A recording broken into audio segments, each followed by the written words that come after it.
Ladies and gentlemen, it's been a long ride, but the time has come. It's the final day of the Pinnacle Cup and the show is on. But first, let's introduce ourselves, why don't we? My name is X-Roy and by myself is the beautiful Walderi, and apparently we're both called Walderi. But no, I'm X-Roy, but let's clear that out. Man, yeah, let's pretend, okay. Let's put that to the side for now, but I think I am very hyped with this whole endeavor. There we go. I'm really, really hyped, and I think you might be as well. Yeah, I mean, there are only 4 teams left in this cup now. We've got Sinners, Endpoint, Forza, and Team Spirit. So lots of competition, very, very stacked in these semis. But why don't we talk about the matchup at hand right now? Oh, absolutely. Why don't we look at the graphic for the matchup as well? Because Sinners and Endpoint have clearly stood out above the rest in this tournament so far. They have both gone undefeated throughout it, both only dropping a single map during the Swiss stage. And as they both solidify the top seeds of the Swiss stage, qualifying by default to the quarterfinals, they again annihilated opposition and have clearly proven themselves as the best of the rest. This, of course, hasn't really been the case for forever, has it? Because just as like many teams in the Tier 2 scene, they have struggled with inconsistencies. Sinners, apart from some very recent successes in other tournaments after getting their spot on the top 30 earlier this year, they sort of fell off the radar. An Endpoint, it felt like they were in a very stale position in other tournaments after getting their... it felt like they were getting a little bit inconsistent with their results, where they would get victories as underdogs, but also lose when being the favorites. But now, I think things have changed. This is no longer the case. I'd even debate that these squads are looking stronger than they've ever looked for quite a while. I think it also begs the question, where have these two teams been missing this success and performances, and where have they found it? Yeah, I think heading straight into Sinners, we already know what the difference maker is, right? Because they've got a new coach, they've got all of that going for them. With the addition of the coach, of course, their results have entirely changed. And with Oscar popping off, it is incredible. Absolutely, Oscar stepping in the big boy shoes, but we've known that for quite some time. And as you said, I think the coach has been sort of that staple position in the whole Sinners lineup, because as you'd see on the graphic of the Sinners side, you'd realize there haven't really been any changes, right? It's only been that coach, and it has a massive impact to how these guys have been performing. But I don't think Sinners is the only team sort of to have these recent successes, to sort of get themselves to this point, because Endpoint as well have found themselves some good reasons to why they are where in the place they are currently, right? Their squads is looking as British as ever, and we've known the additions of, I don't know, like Thomas, Mezzi as well. Some would argue Mezzi may have been a weird situation to be brought in until Endpoint, but I think he sort of fits in well, because not only he's a supporter and lurker for his team, but he also simultaneously brings more firepower, which is a weird dynamic, because you'd look at teams like Gambit, for example, when Nafany would take that position. Usually you'd see him set back and let his teammates sort of take the big guns and pull it off across. While Mezzi is the guy that doesn't really mind putting on the big shoes while also being the supportive player. So I guess this whole lineup together has come in as a whole and shown everyone that they deserve to be where they are currently. Yeah, on the other hand, I mean, if we are going to talk about Sinners, their coach, the fact that Oscar's been absolutely nuts, it sort of brings out a comparison, right? I mean, I do want to quickly look at the Endpoint players, of course, before we do get into that, because eventually we will get to comparing these two teams. But yeah, I think you did a really good job at really delving into this. But if I was going to point out some players, we of course have Mezzi, who is the top performer for the team. Crucial. Now that is a storyline that I do want to talk about. It's the fact that Crucial, where initially he was the primary, well, I mean, he is still the primary op of Endpoint, is the fact that his performance was largely the crux around which Endpoint was based off of. The initiative he would take, the duels he would win them out, and in fact, even yesterday when they played, I believe it was against Havu, he was hitting his shots and just being absolutely nutty. The problem, however, is that the consistency that Endpoint have come to expect from Crucial as sort of the carry player, that has started to go away. And I think that's where a lot of storylines are created in between these teams, don't you think? Absolutely, and we've also seen how these teams have progressed throughout this tournament's journey, how they've been able to get themselves so far in the scoreline. As we said, they have been unbeaten altogether. They've seemed to solidify themselves as best of the rest, but at the same time, there's something else we need to talk about, right? Because they haven't had the chance to do so. how do these two teams stack up against each other? How do they compare? Because so far they haven't met each other when it comes to this series. But now is the time where we'll be seeing these top dogs take on each other with a chance to qualify to the finals. Yeah, I think we can address the elephant in the room. Both teams are very similarly stacked as far as their HLTV ranking is concerned. 31 versus 28, that's barely a difference to be counted. So winning out against very similar opposition. But I want to talk about the one big difference maker that I think exists here. It's the fact that Oscar, I've mentioned before that he's been popping off. Crucial. Whether or not his consistency or lack thereof, if it shows up on the server today, I think that can entirely change everything, because the win condition for Endpoint to beat out Sinners is the fact that their AWP comes to life. I know that we also have a player in the form of Mezzi that can often make up for a lackluster performance, but if you look at the other side, of the fence, Sinners also have absolutely nuts players. In fact, even their IGL, which I was gonna get to eventually, is the fact that Basic, he himself is an insane fragger, and I don't think that if you stack up all the pieces together, I don't think that the individuals of Endpoint can outshine Sinners unless we have Crucial on the server, unless we see Mezzi really swinging for the fences. Absolutely. It seems like they both have very similar storylines, don't they? But at the same time, it's the dynamic between the squads and their roles, in contrast with the other team, which will get them across the line, which will show their prowess over their opponents. But I believe we've got the veto at hand, which will decide how this series will play forth. Well, Daddy, why don't you just walk us through it? Yeah, this is, of course, something that we wanted to talk about, where we want to see if these teams would accidentally nudge each other into playing a map that they wouldn't want to play generally. You know, a map that either side wouldn't be comfortable with. But they've banned out Nuke and Dust 2. First map, Overpass. How are we feeling about this, Pavlos? Because we know that Sinners, they're no strangers to it either. Yeah, Overpass is one of those weird picks, right? Obviously, Endpoint do adore that map, and they've got really good performances on it. Not only do they really love playing it a lot, they also have the results to say for it. So Endpoint, straight out of the bat, they're consistent of it. But I think a reason why Sinners aren't really afraid of that being the first pick is due to the fact that they themselves love sort of getting good results in it. Yes, it's not a map that they choose and opt to go for many other times, but it's definitely in their back pocket. And when they bring it out, it comes out in a massive factor, and it comes out as a surprise to many of these teams. I'm not quite sure if they'll be able to beat out Endpoint in that respective fashion, but they for sure have a chance. Yeah, the thing I'm worried about here is the fact that we see Ancient, because either team, I don't think they're very comfortable on it. They haven't played too much. Generally speaking, you see these teams avoiding it, but when Sinners have had to play on it, when they've been sort of nudged into that pick by Ago, by Big, by Blink, they did beat them out, and they've beat them out in very significant fashion. So I wouldn't be surprised if Sinners take it if it goes to map number 3, but at the same time, Endpoint, they're no slouches. Getting to play map number 1 with something that they're heavily favored, well, not heavily favored on, but at least something they've had a lot more practice on in officials, because they've got 25 maps to the 7 of Sinners, I think they'll feel a bit more comfortable as far as Overpass is concerned. But when it gets to Mirage, it's a neck-and-neck affair. Both teams, very similar win percentages, a very similar pool as to the teams that they've been playing against. And I don't think that it's going to be a very one-sided affair at all. But I guess we're going to head straight into the game so we can check out how it will roll down on Overpass. Ladies and gentlemen, walking straight into Overpass, the first map of this series, as Sinners look to take on Endpoint, and the Pinnacle odds do depict Sinners having a short sort of stick when it comes to their being favored, really. Not by a massive mile, not by a short one, but definitely do have that favourable odd line going for them. CT side starting things off for the Czech side, while the Brits are heavily going to start off being the terrorists in this whole endeavour. Endpoint, they want to start things off with a lot of utility here, and they're going to head up straight long. Mighty Max, I mentioned that maybe he doesn't have the fragging potential, but he's going to start things off right away. Endpoint, so much control here. Scan out.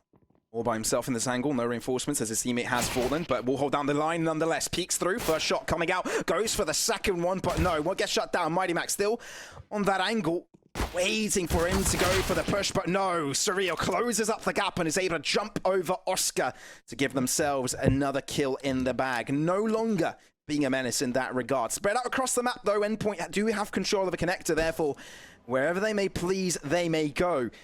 And as the B site is being inhabited by 2 players of the Sinner side, it's still a fickle affair if Endpoint are able to get themselves into it. It all comes down to the rotation from B-Stick, but he's going to stick around, and I think Endpoint are going to try and lure them out, try and get that information to get the most favorable matchup. With the time now ticking down, Endpoint, they still have to make a move. Just having the initial advantage in terms of numbers, it simply cannot be enough. Utility thrown out to B, but I think the crux of this action will be heading to A. Centers, they've been baited out. They've been played for fools, played like a fiddle. As Endpoint, they've made their way onto the A site. The bomb will go down as well in a matter of seconds, but the locations from Sinners are still on their way. B-Stick, first man to approach the bank side as Endpoint will look to move away. Thomas goes out for the swing, actually. Aggressive movement that won't make the difference as B-Stick is able to shut him down. And now the rest of them are holding very close angles with the Glocks. P2K on Surreal looking for those shots. Mezzi on that close distance angle looking for the follow-up kill, but no, gets shut down. It's all down to Shocks in a 1v2 as Sinners are left, and that numbers his advantage. Diffuse get being picked up, but he's running out of time. We'll go for the touch. Get them moving out of position. Mighty Max swings out first, realizes no longer on the bomb, but connects the shots through the skull. Endpoint get themselves a 1-0 start in this series. I like the attention to detail that Endpoint pay even when they are down in terms of the timer. It was ticking down. They only had a few seconds to go with, and it really worked to their favor, didn't it? Because Sinners wouldn't expect them to go for a fake that late on into the round. Throwing the smoke to heaven, throwing a couple flashbangs, it was good enough to bait Sinners out. And with that being done, now Endpoint, they will inch on forward. Still, Deagle's in the hands of Sinners, so maybe these hand cannons can still be put to good use. I like the skin on Neofrag, not gonna lie, because that Emerald Dragon does look very spicy. It does, man, it does. I really don't know the prices of skins or anything, but I know when Oh, the skin I mean, looks it's nice. And it's pretty expensive. I'm actually not sure if it's called the Emerald Dragon. It was like the Emerald Jormungandr or something. I'm terrible with pronunciations. Okay, fair enough. You was also saying about talking about Deagle rounds there, and the hand cannons can also make a massive difference. And we saw the Sinners squad actually performing that in such a way against the Flames yesterday. The Danish Slides couldn't stand the chance, although we sort of saw those rounds come from both ends of the spectrum. Sinners still, those eco rounds of theirs are still ones that you need to fear. An Endpoint, no wonder they're methodical in their approach. I think they may have seen VODs of Sinners yesterday performing when it comes to Deagles. I think there's a good reason of why they're scared of them. Absolutely, there's all the reason in the world to be scared of just that. Now, Endpoint, they want to start moving in, heading into Monster. Thomas, he's picked up a kill, but the crux of the action will be moving into the A site. Can Sinners digest the plate of food that is about to come their way? Because I don't think they have the utensils to pick them apart.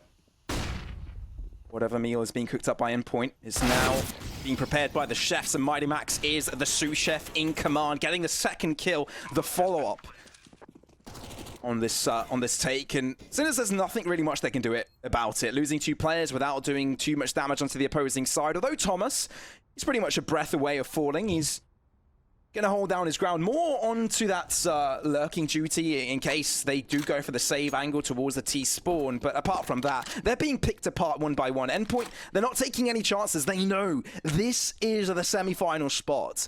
They know that with a victory, they head over to the grand finals. They go in for the prize money. And that's what they want. That's what they want to go for. And across the pond, Team Forza versus Team Spirits, head-to-head, they'll be facing one of these 2 teams. And they definitely want to be one of the teams in the grand final.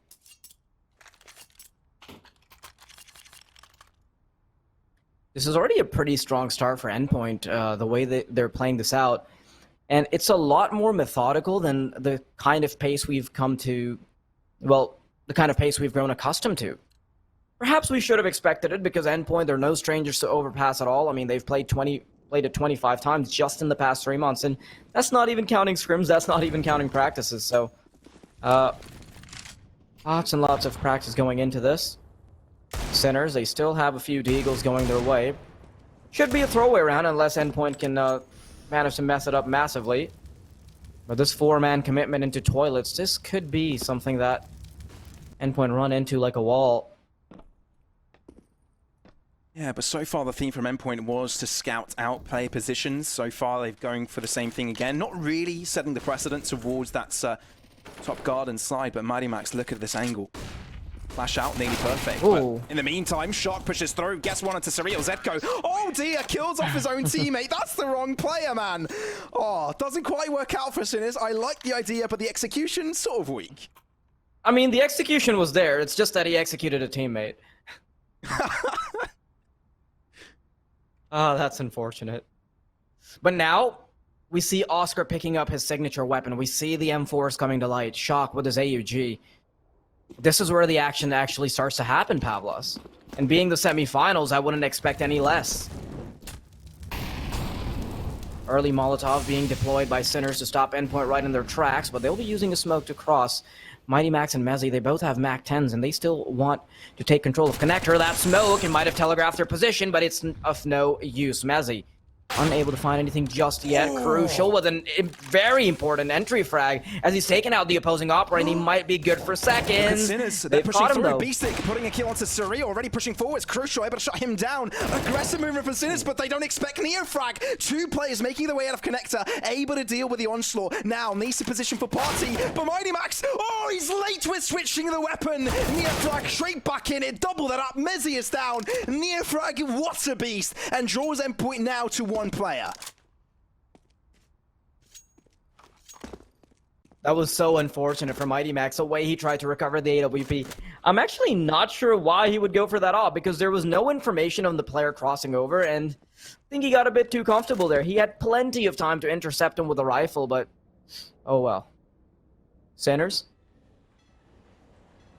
They want to start it off strong. Even if they throw away the pistol round and the 2 subsequent rounds after it, they want to recover. But now they've got 2 members, and Thomas, you know that he can be an absolute beast when it comes to clutches. A smoke deployed. Make sure he doesn't get caught off guard if he has to cross over for the bomb plant, and with only 20 seconds remaining, he has gotten it down. Where does he find the duels? He's anticipating all angles, really. The timing won't pay off. Shock has got his crosshair placed in the right direction. Simple cleanup. It all came down to the positioning of the 2 players onto that mid side. Pushing out of Connector. Neofrag getting all the necessary kills to put his team back in the lead. Got dicey, especially considering that Oscar fell at the start. But they're able to pull through. And that Sinners now on the board with their first round. It was honestly such a chaotic party going on next to Balloons. Because that didn't really come down to much strategy, did it? It was just a game of cat and mouse, ring around the roses and whatnot. Unfortunately for them, it came out on top for Sinners. Now, crucial, he still needs to watch out for Oscar, going 1-0 against the AWP player. And this is something I talked about in the pregame, Pavlos. One of the big win conditions for Endpoint is for Crucial to be able to suppress the enemy opera, which is Oscar, because Oscar has had no problem recently taking players off the server, and he'll do just that, as Thomas will be put in the grave. Early disadvantage for Endpoint. You can't really count out Oscar's aggression from time to time, right? Because he will lurk from any sort of position. I guess when he moved out from lavatories towards that party angle, he got caught off the first time around, right? He was out in the opening. It should have been a simple picking from Endpoint, and it worked out. But this time around, the movement towards short was unprecedented. And now, I guess, Sinners are working on that numbers advantage that they do really like. The upper park side is unchecked. Spending 2 players towards the toilet side. Oscar holding it through. He's got the idea, but Neofrag can't quite deliver on his end. Flash out, and he's knocked out of sight. Oscar needs to call for reinforcements. Down low. Connects a shot, though, and Beastic is on close pursuit. Holding down his ground behind the smoke. But I think Surreal has a good idea about this. I think he knows. He spotted out with Foots. He will pre-fire this position. He gets the kill as well. Oscar. He's a solo defender onto the A site. Repositioning coming in from Sinners. He's got reinforcements coming in from Zedko. I think Mezzy's got a different idea. He's lurking onto the connector side, looking to shut down any rotation to come through from the Sinners side and Shock. He's eager to get the push on forwards as well. Oscar, such an important role in this push. Molly touches his knuckles. Moves away. They could even line up. Misses out on the shot. Preemptive. And so Zed goes all by himself. Spray down onto one. Looking to give space for shots to come in from behind. Spray down out. Damage on two players. Oh dear. Surreal closes out his teammate. But Zedko can't connect the pieces. It's Surreal to close that one out and complete this round with a 4K for himself. I mean, you call it a 4K. I call it an ace. Oh, you gotta go there for us, don't you? You have to go there. Absolutely. But man, that was almost a lineup there with the AUG. It could have gone the way of Sinners, but unfortunately for them, it simply didn't come to fruition. Even with Oscar picking up the first 2 kills, unscoping at the wrong time, I think that knocked him out of position on the 3rd kill. I mean, there's really not much he can do in that instance. But now, Sinners back down on the Deagles.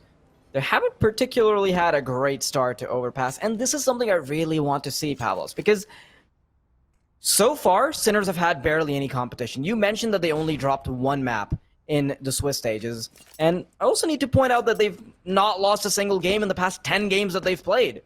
So can they finally meet their match? Endpoint, I do think that they're the big dogs that can maybe take a bite out of the Sinners' defense, but gonna have to wait for the end of the game to find that out.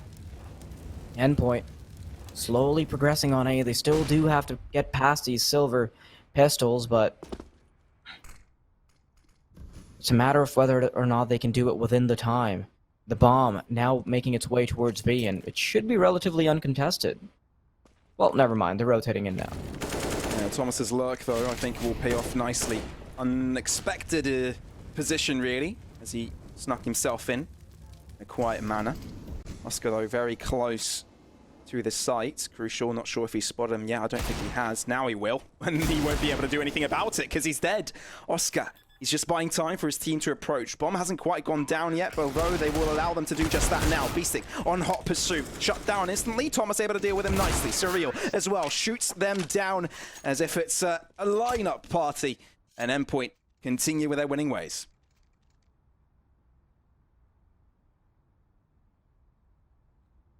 We haven't really seen any team be that dominant against Sinners yet, have we?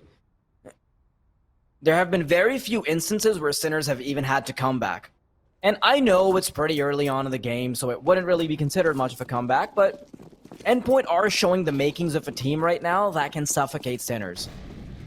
But now, we see the scoped rifles once again being picked up by the blue squad.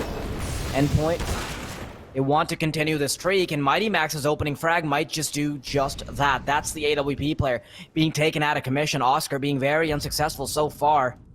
Can Thomas add a second to the tally? Yes, he can, and maybe even a third, as Zedko will peek right into him. Thomas peeks through. That's a double up for him. 3 players have fallen from the Sinners side.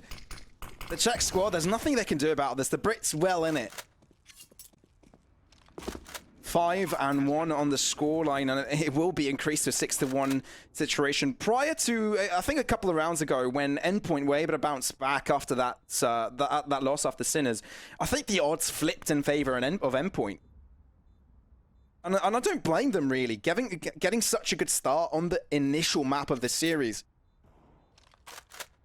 Sinners, they haven't had too many 2-1s, although they did get that victory over the Swiss stage when it was a 2-1, but most of their victories have been 2-0s, and I think it's due to the fact that they've been able to grow pace through that tempo and not allow their opponents get too much of a say in the matter. But, well, there you have it. Endpoint.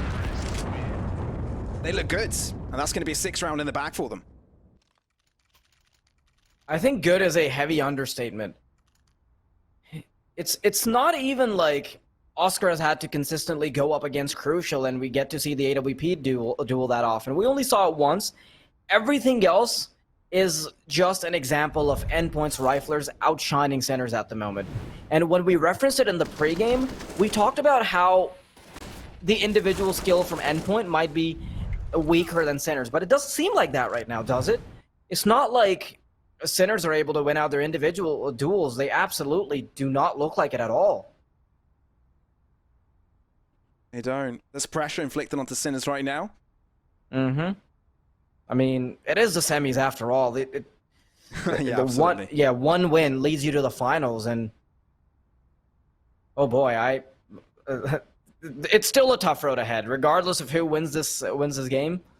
We already know how stacked the rest of the bracket is, so we've got a lot more work to do before they head into the next game.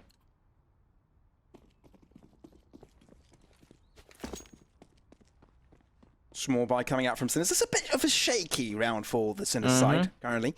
Endpoint though, they're looking as strong as ever really. Boost out. Oh, miscommunication there on that end. Lovely boost here. Gives so much information onto that short angle, but and it's a little bit unorthodox for Endpoint from the tees when they push out to check this position. So it does usually end up being a free kill for the Sinners side, for the CTs. But losing a man already towards that connector angle. Endpoint are set up for success. Surreal is low, still potential. Oh, that's the audio cue. They're going to fall back from it, yeah. And I think Endpoint know of it as well. Once again, very methodical, calculated. Leaving one player outside B to disallow any pushes that Sinners might send their way. And with one player already out of commission for the Sinner squad, make that 2, Thomas. He carries out his intended duty as he had to make sure that no flanks would come through. Now, they started off with a shaky buy and they're in an even shakier position, but you know what? Something can still be done about this, Pavlos, because there's only 25 seconds remaining. How do they approach it? They've definitely left it down late. Lineup from Sinners seems pretty okay on the A site. Comparison with the B site. Do trickle on forwards. Oh no, Neofrak could have shut down Mezzi. He was low as well. But no. That was lightning fast. It was really quick. As soon as he peeked out, I was like, oh, okay, goodbye. Yeah, I kind of want to see that again, to be honest. I want to see that from... I don't think it was... I think Surreal was walking past them, but it was Mezzi from the long side that killed no them. wonder, because... Yeah, Mezzi was the one that got the frag, because I'm like, okay, what is that? It's just a quick drive-by in a Merc.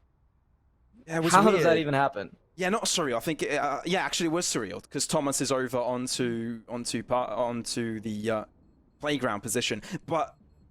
yeah, it was definitely a player that was very low walking past them. So I believe Mezzi was just walking out of long. Regardless, Endpoint, they're only one round away from cementing themselves ahead at halftime. And on the other hand, Sinners have nothing to show for it. It's like sand in their palms. It's slipping out. They can't hold on to this. This game already slipping away from their grip. And you can see that the hamsters in their heads are starting to run. They're thinking up a new strategy. It's Neofrag and Oscar with a double op setup. Is this really the ingredient they need? Is this the culmination of the recipe that will change things around? To be fair, from all the games in this tournament, I've seen them pull out the double op setup. It's more often than not, it works in their favor.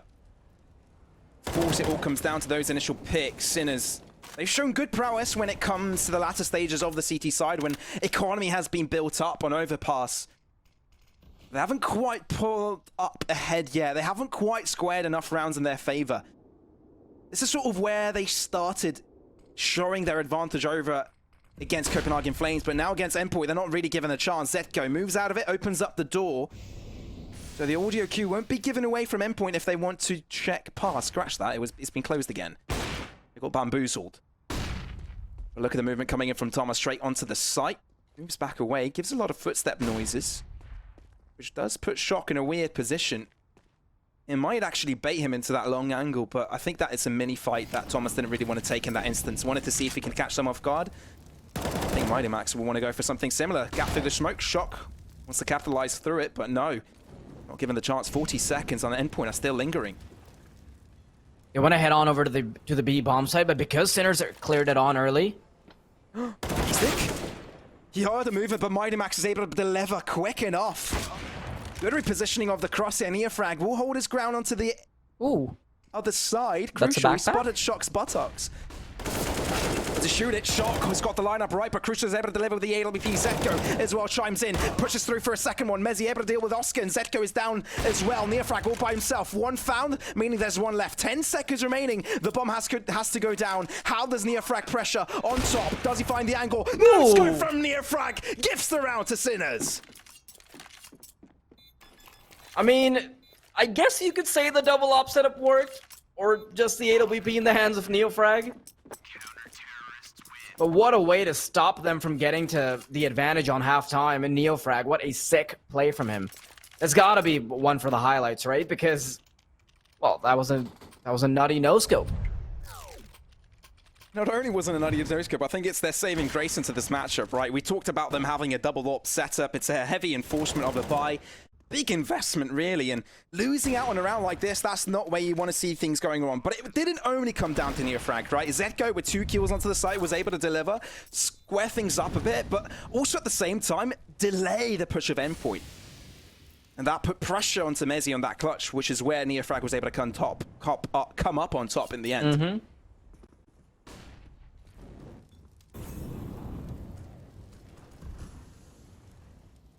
The slow and methodical approach from Endpoint. I think Sinners have started to understand that having a little bit of initiative would allow them to get a free kill early on forward. Zetko, he's picked up Thomas. Neofrag can't decide a target, but eventually settles on one. Has picked up Surreal, and maybe he wants to go for more of a defensive smoke and a Molotov, but make sure that he can hold on to his life a little bit longer. Endpoint now, for the first time in a long time, they have the disadvantage. B-Stick, spots ahead, can't quite connect. Both players on either side taking a little bit of damage, but nobody getting a visit by the Grim Reaper just yet. A look at Shock's position. It's going to be massive. Putting it down. 1-for-1 trade throughout it. Still Sinners being on top when it comes to the numbers. Matty Max. Gonna have to be really mighty here. I don't think they anticipate this angle. Perfect timing from Shock. Not quite the double. As Max squares the bullet straight through his eyes, but goes for the swing. Actually makes it a doable affair. 3 kills to his name. Will recollect the bomb, but no, Zetko right behind him, not expecting another play in that position, will give Sinners that victory. I'm not sure if it was through the smoke or if he could see the foot or something, because I think that smoke should have been good enough to protect. Maybe it was a one-way. I'm not quite sure, but regardless. Now, Sinners are contenders for Overpass. 7-1, that was a bit of an uphill battle. You know, you're standing at the bottom, you're thinking about how far the summit is, but it's no longer out of the realms of possibility, within reach. You know what, I'm also a little bit surprised Sinners came up on top on the trades there, because I really like how Endpoint approached at the start. They gained ground towards Party. There was a Molotov at the deep end of Connector, which lured the player nestled in that position to move out, therefore being a free initial pick for Endpoint. But Sinners were able to retaliate by having players onto the toilet side, also from Upper Park. That's how they were able to square things up. But I love the idea of Endpoint. Try and gain ground of the middle side to permit the rotation to come in quickly enough, and have pretty much the delicacy of choosing wherever they may please to take their attack. They've been able to do it time and time again. Yes, but the problem over here is that Neofrag and Oscar now on the double op setup, it easily allows them to intercept a slow style of gameplay that Endpoint are presenting, especially because they do it without any early utility. So I'm not sure if it's going to have a lot of longevity. Okay, Oscar's been tagged up very heavily, and Neofrag, he's putting his AWP to good use, uses a flashbang to get himself out of the pickle, but Mighty Max will still be there to pick it up. He opens up the jar and screws it and finds the pickle and completely devours it. Tasty one, he'll say. Licks his lips and now looks to follow it up with a second. Spotted, MP9 that distance not quite worthy of that position. Thomas, though, capitalizes on the mistakes of Zetko. A greedy push by him and now leaves Oscar in a 1v3 in that angle. He's got reinforcements now, but they might come in a little bit late from that angle. It was as if they were out of the fight already. 4x3, not spotting Mighty Max positioning, and he shuts down Shock as well. Endpoint are back within the control of this game. And if you're a Sinners fan, this is a bit worrying because Endpoint, when they head on over to that second map, it's Mirage. It could be anybody's game. It's very unlikely to see a team being dominant on Mirage. I think there was a team that was able to be very dominant even on Mirage, although it's a very old map. I think it was Complexity, but yeah, I don't really expect that from any other team just yet. Oh, Endpoint, okay. Spicy. It's those Deagle rounds we were talking about, weren't they, for us? You know, when Sinners have got them at hand, it's as if they've got normal weapons. Oscar doesn't even have a Deagle. He's only got a P2K, and he's going for the full rotation onto Playground. He might be able to catch Surreal off guard. It's all a matter of timing. He's heard the audio cue, moving towards Fountain. He's going to turn around, free AWP, picks it up. No! Oh, Oscar! You can't afford to miss those!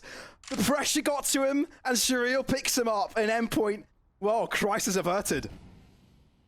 That would have completely changed everything, because then they'd have bomb control, they'd have an AWP to work with, and now Sinners, they no longer have any advantage to work off of. Okay, B6 starts things off, he's got the CZ75, maybe he can still pick up the AK, but it's very unlikely. Endpoint. They've kept things on a close leash, not allowing Sinners to get up to their shenanigans, and that AK that I was talking about earlier, that's once again been eliminated. It's just Zedko and Neofrag, and what more can he do? Even with that recovered AWP, he's not going to be able to bring in reinforcements in time. Deagle not successful. It just leaves Neofrag and Awkward 1v3. He's got to save this, right? Absolutely, and if you're in the semi-finals with hopes to move onwards and take this title home, you cannot afford those mistakes. Absolutely not. There's no room for error when it comes to these matches.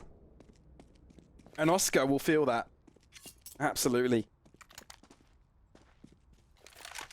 Do you know what I could sort of be noticing as well from Sinners? When Beastick does perform to a reasonable level, I'm not saying like he's carrying or top fragging in his team, but he's got a good show. That's sort of when Sinners look their best. The effectiveness of this in-game leader's morale really switches things up with his team. It's not just the ability, well, his ability to keep the morale up by having a solid performance and being large and in charge himself. It's also that when you have an IGL that is popping heads left and right, it can completely change how many components you have on the team that can participate on the server. Oftentimes, you see IGLs dropping off simply because they can't. Stare down. Yeah, just the solid gaming stare. You gotta love. He's saying this isn't Overpass. This is Mezzi Pass. We're here to stay. Yeah, but I was talking about how. Earlier I mentioned that Beastick is generally the one that puts up the numbers, but right now, Mighty Max is absolutely leading the charge. There is no question about it. On 14 kills already, calling the shots, making decisions, and also fragging out. You gotta love to see it. Off angle here, Zedko and Shock look to go for an aggressive play themselves. Damage inflicted onto both of them. Good enough to maybe get a kill. Not actually. 52 and 60. Not quite enough. 18 HP off, I guess, in that regard. Still a trade going to the sides of Sinners. Microaggression going their way. And again, they're sticking this lineup, though. Zedko doesn't want to give away on this space, and I like that. Sort of suffocates Endpoint, really. But in this position, he really needs to trade out this kill. If he only dies without retrieving anything, then his position here is for nothing. He gets one. Holds a line for the second, but no, Surreal shuts him down. Maybe still a worth it affair, as it's still a 3v4. An Endpoint with that smoke locked out of its Shock. An orthodox position again, might be completely flash, holds Mouse 1, but is able to move away from that position. Endpoint, they've only got 2 players to work with, and then if they want to have a say in this affair, they need to pick and fast. But Sinners, it looks like they're not going to give it to them. They're playing safe. Only 30 seconds remaining, not a chance that they get anything here. With the 3 rotations that have been brought onto the B site, it has got to be a mowdown. Neofrag first to connect. Surreal picked off of the server. Just Crucial remaining. And now he recognizes that any money that he can get from the round loss bonus, it's not worth an AWP and a set of armor. No, not at all. But I like how Sinners are very afraid to challenge it as well. It's not like they have the best money either. They know that Crucial can always hit his shots, so they'll take their sweet time. But man, it's honestly very refreshing to see Mighty Max fragging out like this. It's a good change of pace for the man. I mean, obviously he's had really good performances in the tournament so far, but to the extent he has currently, the sort of impact he brings to the game is untouched by anyone so far. Really good to see. And that's on top of the impact that he's already making as the IGL, so just having a player that's generally supposed to not be able to frag, or I wouldn't say supposed, or I would rather say that a role that doesn't have the tendency to frag out as well. If you can bring them to the light, bring them to the table, add them to the discussion, it can change quite a bit. Endpoint now heading on over to the B bomb site. Still plenty of time remaining and a little bit of utility as well. 3 smokes, 4 flashbangs, a Molotov. They are looking to cause a ruckus. With Mighty Max staying close to toilets, he wants to make sure that the rotations won't be drawn in, and that Sinners only have to, or rather Endpoint only have to deal with 2 players. Thomas first to lead the charge, Shark nearby. Molly, as soon as the smoke fades out, just in time, but Thomas, I think he's made it past it. He threw a lovely flash, crucial, makes it work. Zedko down to Harp, but needs to drop back. Flash as well, waiting for the reinforcements. Surreal going for the trade, but he still holds his ground. 3-on-3, Sinners. How do they approach this? They still can make it work, but the incendiaries will keep them at bay. Bomb goes down. And Crucial will try and hold this angle down as well. How is this approached by Sinners? They're not given much.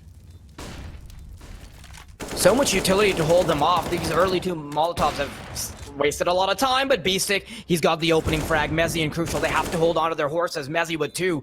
Neo frag, last man remaining. Has to stop Endpoint from getting to double digits. 2 close angles. He's done it before. The no-scopes have lined up, but he doesn't get it in time. He's turned away. Neo frag, this has got to be GG for him. Oh, Neofrag, that must be frustrating. Not quite finding Crucial as he goes ring around the Rosie. All around the roundabout over and that pillar. And it's Endpoint now in double digits. Troubling situation for the Sinners side. It is their first map pick. It is Endpoint's home ground after all, but the manner they're performing, it must be infuriating. And you can tell that Sinners aren't really fans of this slow pace. And Endpoint know this. They don't care about going fast. They want to make a methodical play, a methodical approach. Keep their opponents in the dark and play via information, and it's not quite working out for Sinners. The only rounds we sort of see success coming through from the Czech side is when they go for the aggressive plays themselves. Unfortunately, we haven't seen too much of that, but Sinners might be able to end things off on a good note because they've got the 2-man advantage. B-Stick still alive and kicking, almost finds the head. Thomas, quick to respond, brings the numbers a little bit more closer. The bomb yet to be recovered. They are still watching out for the potential of Oscar being around the corner. But does AWP having had a say in the matter, I think he wants to voice more of his concerns here. Initially, Sinners were stacked up towards the connector side. Now you can see the double rotation coming in from both sides of the map. B site take A as well. The fact that Shock falls, though, means that the B site is open for the taking. Rotation in from Neofrag, though, won't keep that the case.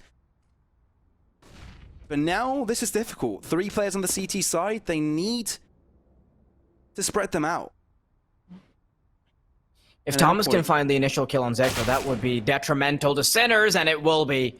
Zedko, very lightning flick onto his head. It's just Neofrag remaining to have to hold down the line, and he's got the unorthodox angle to deal with it. Pulls back from it. Flash looks away just in time. Perfect timing, and now it's down to Mezzi. How can you deliver, sir?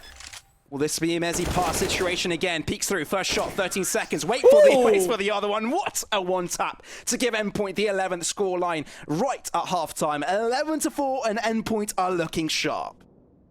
That 180-degree one-tap, that was incredible.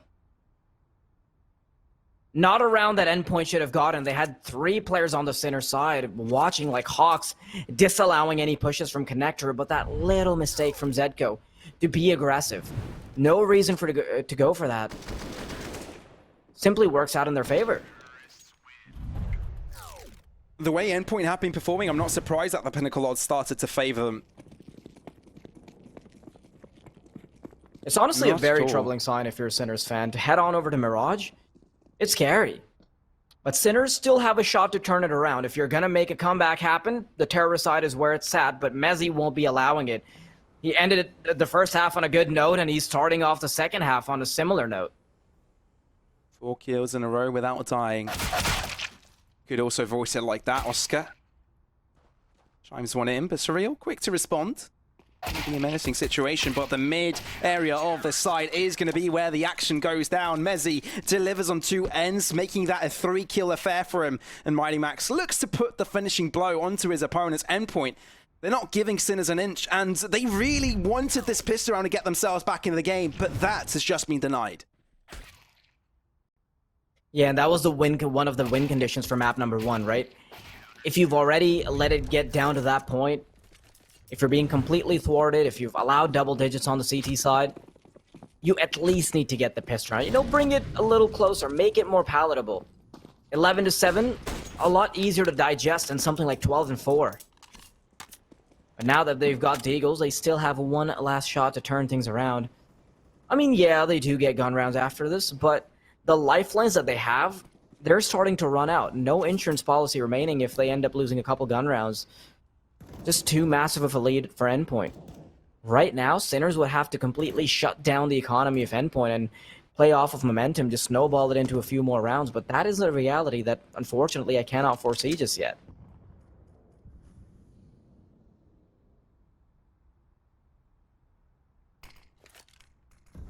Little ATMs on the side of Endpoint. The way they've been able to protect themselves on the T side was those MAC-10s giving them so much damage. So much money as well in the bag. Really, when Sinners got themselves a victory, it was as if nothing had hurt them. Still had money for days. Although Oscar's initial kill is a really important prospect that instantly gets shut down from the other side of the map. Quickly trickling through onto the A site though. There's contact to be found. Beastic delivers on 2 ends. Both headshots as well. Spicy stuff from the in-game leader of Sinners, but can they continue? Bomb will go down if they've got the numbers advantage as it's Thomas and Surreal on the pursuit. Not sure how these Eagles have led them here, but they have. Now they've got to close it out. No armor on Oscar, but everybody else. They're wearing their metal suits, they're carrying their weapons. And I think this is where they have nothing to worry about. Endpoint looking to just run away, maybe have that M4 saved on Surreal. What a way to start off the first half, man. The pissed around win from Endpoints, Sinners immediately turning it around. Do you see potential here for Sinners to come back? Because with the broken economy that we will now see on the CT squad, I think there is. I think there was a big issue to Sinners not being able to control the tempo of the previous game. I think it really frustrated them that Endpoint left it to the last mark to kind of show presence or do anything the previous round. Sinners is a team that builds off of tempo, and they didn't really have that. Now on the T side, I think it's as good side as any for them to start coming back. Although it's a big mountain to climb, I'm absolutely certain they're going to attempt it.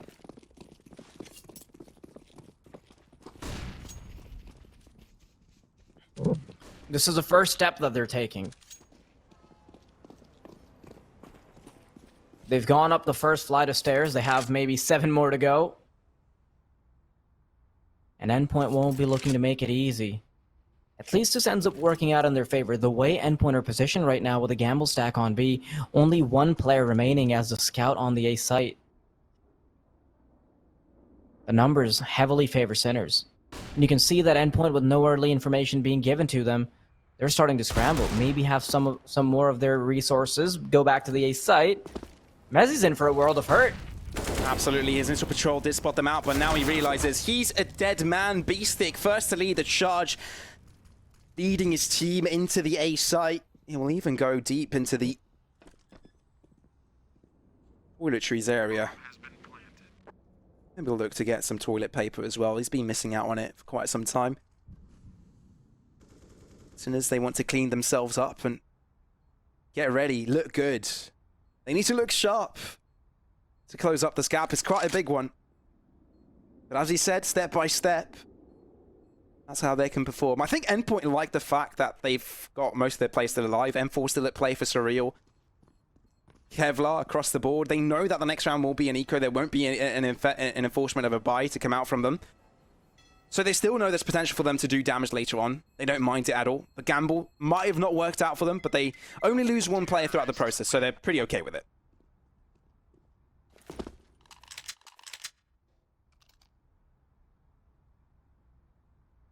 You can see how Endpoint are still trying to play it very conservatively, right?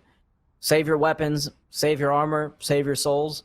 Don't fall into the trap of just losing out all of your money.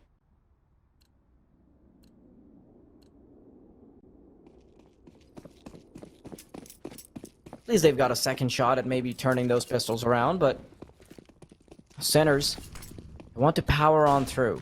Take full advantage of the terrorist side. Make sure that they've got no money for Endpoint at all. Crucial. Early information being given up by him, but that's not something that they'll be able to capitalize on. M4 comes to light. Zetko's been taken out of commission. Shock. Now that he's left alone, Surreal is happy to add one more to the tally. The T side. They might have been squandered here. Absolutely, and that's not what they would have wanted. That was the only M4 at play, and Surreal was able to make it work. Puts two players in the mud. And now Sinners, how do they respond? Wiping themselves clean, and now they're dirty again. Neofrag isolated, a patrol of his own. Going onto the A site, not quite spotted. Though there's an idea. There, CT's lurking in this position. Crucial does fight back. Naked in his hand is exactly what they need to keep their control over the A site. Endpoint, they're not giving Sinners an inch. How dare they win a pistol round? They're going to do exactly the same. Oscar, though, as long as he's got a scoped weapon in his hand, he's still a dangerous figure to come up against.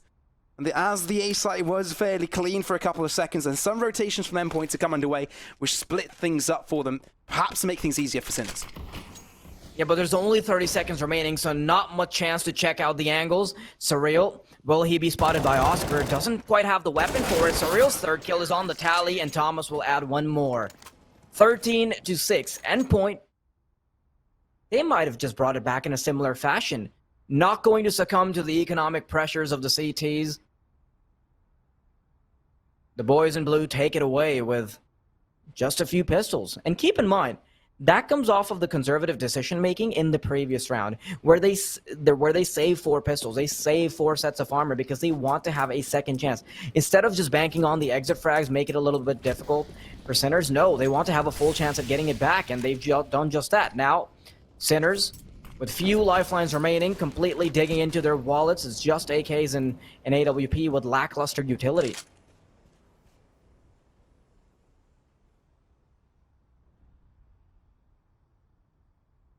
Really a difficult affair for some Sinners. Approach an economical collapse. They don't want that to happen anytime soon, as Neofrag does make his way into the toilet area. Crucial out. Smoke as well being placed in front of him, but he will push through either way. What a man. The ball's on him. Does he check the angle, though? He does, but he can't quite see him. Now he spotted him. That's going to be a 2-piece for him so far. Mighty Max all by himself with a big deed ahead of him. Finds one, goes to the wraparound, but Neofrag able to deliver on his end as well. 3 kills going to his way, but now holds his ground in a closer position as well. Bomb. It's going to take quite some time to get himself onto the A site, therefore there's time to be bought, but Endpoint, the fact that they've got Thomas nestled still into B, catches Shock off guard, and there's still potential for them to approach. Surreal goes to the peak, Neofrag gets out, it's down to a 2-on-2, and it's anyone's game as a bomb heads onto the A site. Yeah, there were 4 players remaining. AWP not successful in connecting, and Oscar, he's come around the corner, picks up Surreal. And Thomas now in a 1v2 that is very unfavorable, especially because Oscar can watch the angles with the big green goblin. Thomas almost picks up the first, doesn't quite connect the head. It's a very tough retake for him, and he's caught with his pants down. Still connects the first spray down. Maybe he can transition this into a kill against Oscar. The smoke is perfect, and he's got a flashbang lined up as well. So now Oscar, he's going to have to second guess himself. Peek out. Doesn't know if the bomb has been tapped because a flashbang was thrown away. Goes for a second tap. Oscar, he's got to peek out now. No, Thomas is sticking it. Pros do not fake, and neither will Thomas. What a 1v2. You would have thought Sinners would have a chance to bounce back. No. Neofrag's attempts to put him back in the team, well, put him team back on the radar, have been thrown out of the window. They had a 3-man advantage. And Thomas is able to bring things back. What a performance from that man. And now Sinners, they're in a troubling situation. You can see B-Stick. There's something being communicated over there. They still have things being said, but I think they know that their chances of closing up map number 1 are thwarted. Yeah, Pavlos, I don't think anybody could have anticipated that it would go this way so far for Sinners versus Endpoint. But if you're a feisty viewer, if you think you could have guessed this kind of outcome, if you think you are good at predicting these sort of things, maybe you can go ahead and check out our betting partners over at Pinnacle. Go to pinnacle.com/odds, where you can check the latest in-play offerings for teams like Endpoint versus Sinners. They've also got a really good offer going on right now where betting €10 can get you €10 back on your deposit, so do take advantage of that. Only bet responsibly, and full terms and conditions do apply. Flashes out from the Sinners side. To aggress now towards playground. It's Endpoint aren't really contesting this. They're eager to hold back. One player towards connector, the other towards A, and the rest. It's good to hold that B side. Although, you know, there's some quick rotations to come out. It's Overpass after all. As soon as they have that information available for them, they might attempt to go for it, Sinners. This is their final call. 2 players on Deagles. The rest of them have got a rifle to work with, but limited utility.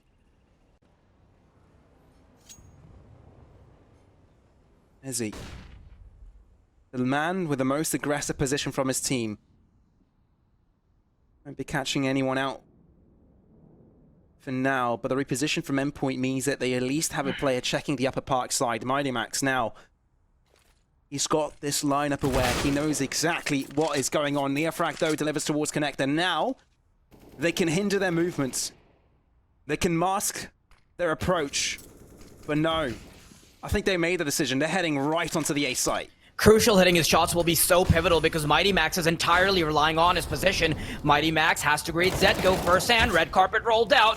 And the greeting is right there. Zetko put out of commission. 2 kills more go the way of the CT side, and it is all over. It's just Neofrag remaining. Baits out a shot. He can still get it done. The bomb has plenty of time to be planted, and maybe Neofrag can end it with an ace. Thomas is the last contender, but he cannot be taken out. Thomas will save it. Oh, what an attempt from Neofrag. Nearly could have got on the ace there, but Thomas, he's not going to shy away from that. There are going to be a lot of pats on the back on this guy right now because that could have gone wrong really quick. But no, Endpoint. Not only are they looking to get their win on their own map pick here, but they're looking to break the morale of Sinners. 15-6. Thomas was the one that got the ninja defuse as well, right? Absolutely. Oh man, if you're in Neofrag's shoes, leading the charge with 21 frags and still having only 6 rounds to show for it, it's gotta hurt. And I do think that this kind of momentum will carry on forward for Endpoint when it comes to Mirage, but look at this, Pavlos, they want to rush a train right into B. Shark pushing first. He's going to be the first man to leave the charge. Molly into position for Thomas, but Smoke will keep him alive. Will check in that direction, spot him out, spray down. But it buys time for Thomas to completely line things up for them. Mighty Max doubles it up. Get him a 3-piece, but no, Messi crucial as well. All together, lining things up onto Sinners. It's game over. Endpoint, they've taken it. That's congratulations being brought out from the coach. They've done it. 1-0 now on the board. They're on the way to head to the finals, but they need to win yet another map. See you right after the break for that potential to come underway.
Welcome back to Pinnacle Cup II, everybody. You're watching the semifinals. You're watching Sinners versus Endpoint, and you're listening to Wild Deity along with X-Warrior on the mic with me. It's been a one-sided affair on map number 1, but let's see if Sinners can bounce right back. And the Pinnacle odds do depict that Endpoint look to be the victors of this matchup. But Sinners need to bounce back on their own map pick as they do try to push onto the site. Mighty Max set up to put a bullet right through Oscar as they do push on forward, but Mighty Max needs to fall back from it. Zedko aggresses onwards. Smoke to give them space onto the connector side as Mezzi and Crucial are locked onto the other side of it. Bomb goes down, but Endpoint have got multiple angles to work with. 3 players strong onto that connector side and 2 onto ticket both. Serial gets himself onto the upper side of that box, and Neofrag needs to hold himself on the backside. They're down in numbers. Endpoint live with all 5, but Neofrag is able to shut down one eventually. Crucial barely standing. Zedko wants to go for the back around, but Endpoint, they've done it. Neofrag all by himself. There's nothing much he can do as they know exactly where he is, and the bomb will be defused, and Endpoint will get themselves round number 1. And we talked about how the momentum would carry them forward on Mirage, Pavlos. And I think this might just be it. Starting things off in the pistol round in that fashion, it's got to be worrisome if you're a Sinners fan. We saw how that first map played out. No contest whatsoever. Endpoint, complete shutdown. But starting things off this way on Mirage, that's just even more red flags, even more signs of trouble. And I want to see if Sinners can turn things around, because honestly, I want to see this go to a 3-map affair. I've sung the praises of the Sinners squad. I know how crazy Oscar can be when the AWP is working out for him. We know how much of an impact BC can have despite being an IGL. But it seems like all the things that I praised Sinners for previously in the pregame, it's come to life for Endpoint instead. It's Crucial being a massive fragger on the team. It's a Mighty Max turning up the cards, turning up the heat even as the IGL. It's Surreal getting clutches left and right. Thomas taking to those ninja diffuses. So I'm not sure where all of this individual prowess from Endpoint is suddenly surfacing. Maybe Sinner's chances will increase as it is their own home ground. Mirage being it played out, and especially if Oscar's able to perform like that with that scout finding those freebies of kills, could get them back on the radar. Beastic pushes through, he's got reinforcements though. Crucial knows of Shox's angle, is aware of it, slowly making his way towards mid, and will be able to shut him down in the process. Zedko from afar puts a bullet straight through the skull of Surreal, but it gets bounced back as Thomas just lines it up against Beastic. 3 on 3, equal in numbers, but oh, no rifle being picked up by Zedko now. Neofrag loses out on his own life, and there goes the AK for Sinners. 2v3 in Sinners. There's nothing really much they can do. 30 seconds being approached, and Thomas completely quashes them down. It's all down to Oscar. The man that put the first kill on the board for Sinners is going to be the last man to fall, and Endpoint are able to clean things up in a 2-0 fashion. Endpoint previously, they started off on the CT side as well. Well, no, actually, they started off on the T side, but the way they were so dominant, I honestly wouldn't even be surprised if somebody mistook it for the CT. I mean, 11-4 on a map like Overpass. The T side just looked incredibly dominant. Not sure if Sinners are going to be replicating any of that, but we're just going to have to wait and find out as the rounds progress. This, however, Pavlos, should be mostly a throwaway round. I mean, they've got a Deagle on Shock, they've got a Deagle on Zedko, Neofrag, couple P250s there and there. Oscar being very, very careful with the pennies in his pockets because, well, he does have to buy that big green later on. What's interesting to me, Pavlos, is the fact that... Okay, yeah. Sigh of relief. That could have gone awry. Yeah, but what's interesting to me is that Sinners have been nearly unbeaten. I mean, 10-match win streak. Are Endpoint really where they meet their match? That's the big question. Because it's not like they've gone up against weak teams. I mean, they've gone up against Ago, they've gone up against Fiend, and when you're facing the likes of those teams, you got to have a loss in there somewhere. So Sinners' consistency, it's suddenly absent on the server.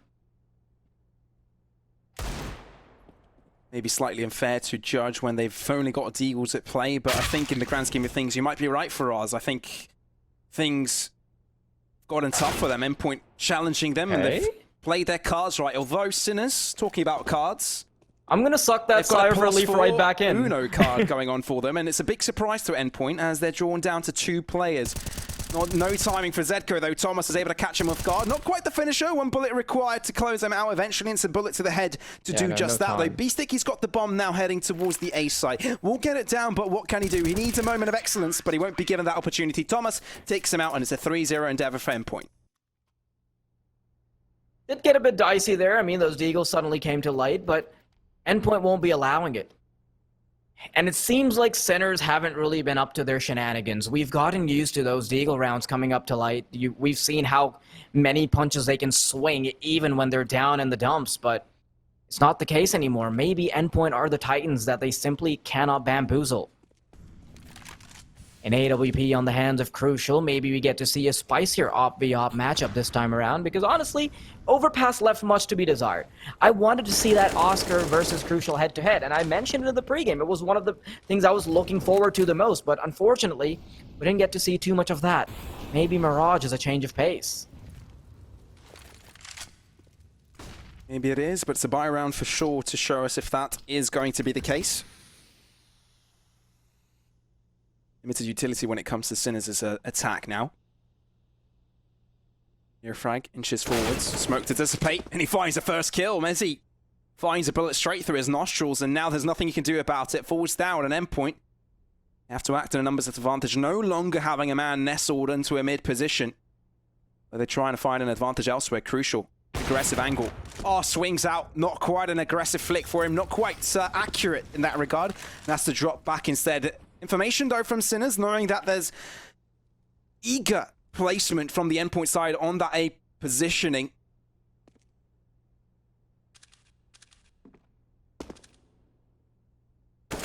Look at Surreal. It's been spotted. Beastic will be able to deal with him. A site shortly is going to be taken over. Only one player on this A side. It's crucial. He shortly will have reinforcements of Thomas, but he's got a strong task ahead of him. If he wants to hold Sinners out here, they're slowly going to push on forwards.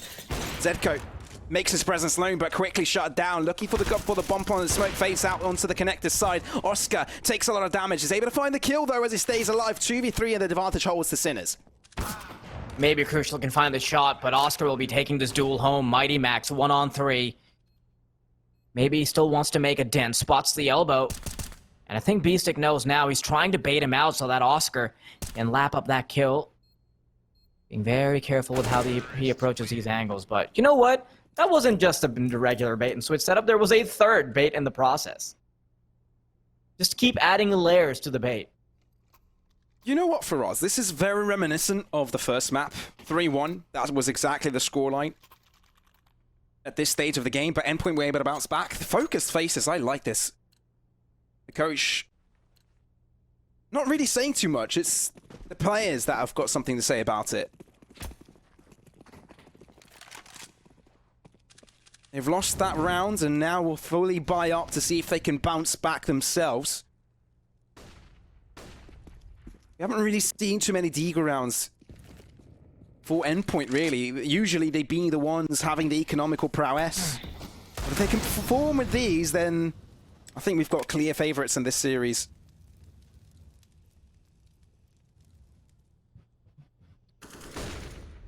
Centers may not be getting many deagle opportunities, but Endpoint sure are, and they want to capitalize off of that. 2-1-2 setup. Centers now slowly creeping up mid. Molotov early on. And they also have a player nestled into connector. That's the information from Neofrag being given up. Does he walk into the crosshairs of Surreal is the big question, because that could be the start off. Neofrag misses a few shots, but it doesn't matter because he's recovered Sinners. Now, this could be a chance to get a landslide victory here on the second round. But will they take this by storm? Zedco takes a bullet to the kneecap, but Crucial and Thomas, they're the last man remaining with no kills to show for it. Absolutely not. Endpoint.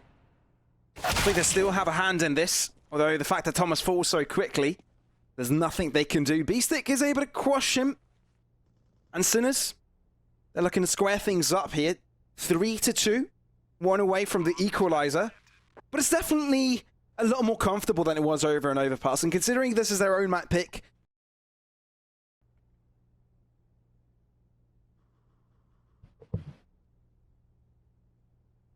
we would expect a much better performance from Sinners on Mirage, yes, but it's not like Endpoint are strangers to it.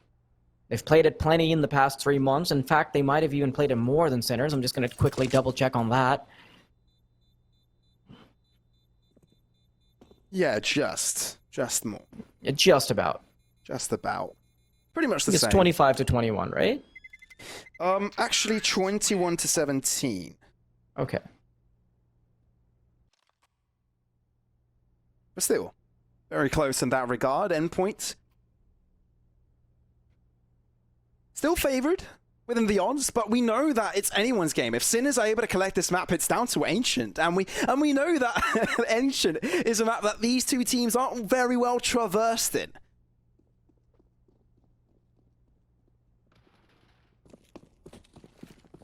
Have you played enough Ancient so far for us? A little bit, but hold that thought, because Crucial might have started things off immensely for the CT side. Smokes himself off as well. Maybe he has an opportunity to do just a little bit more. 2 kills are good, but 3 would be better.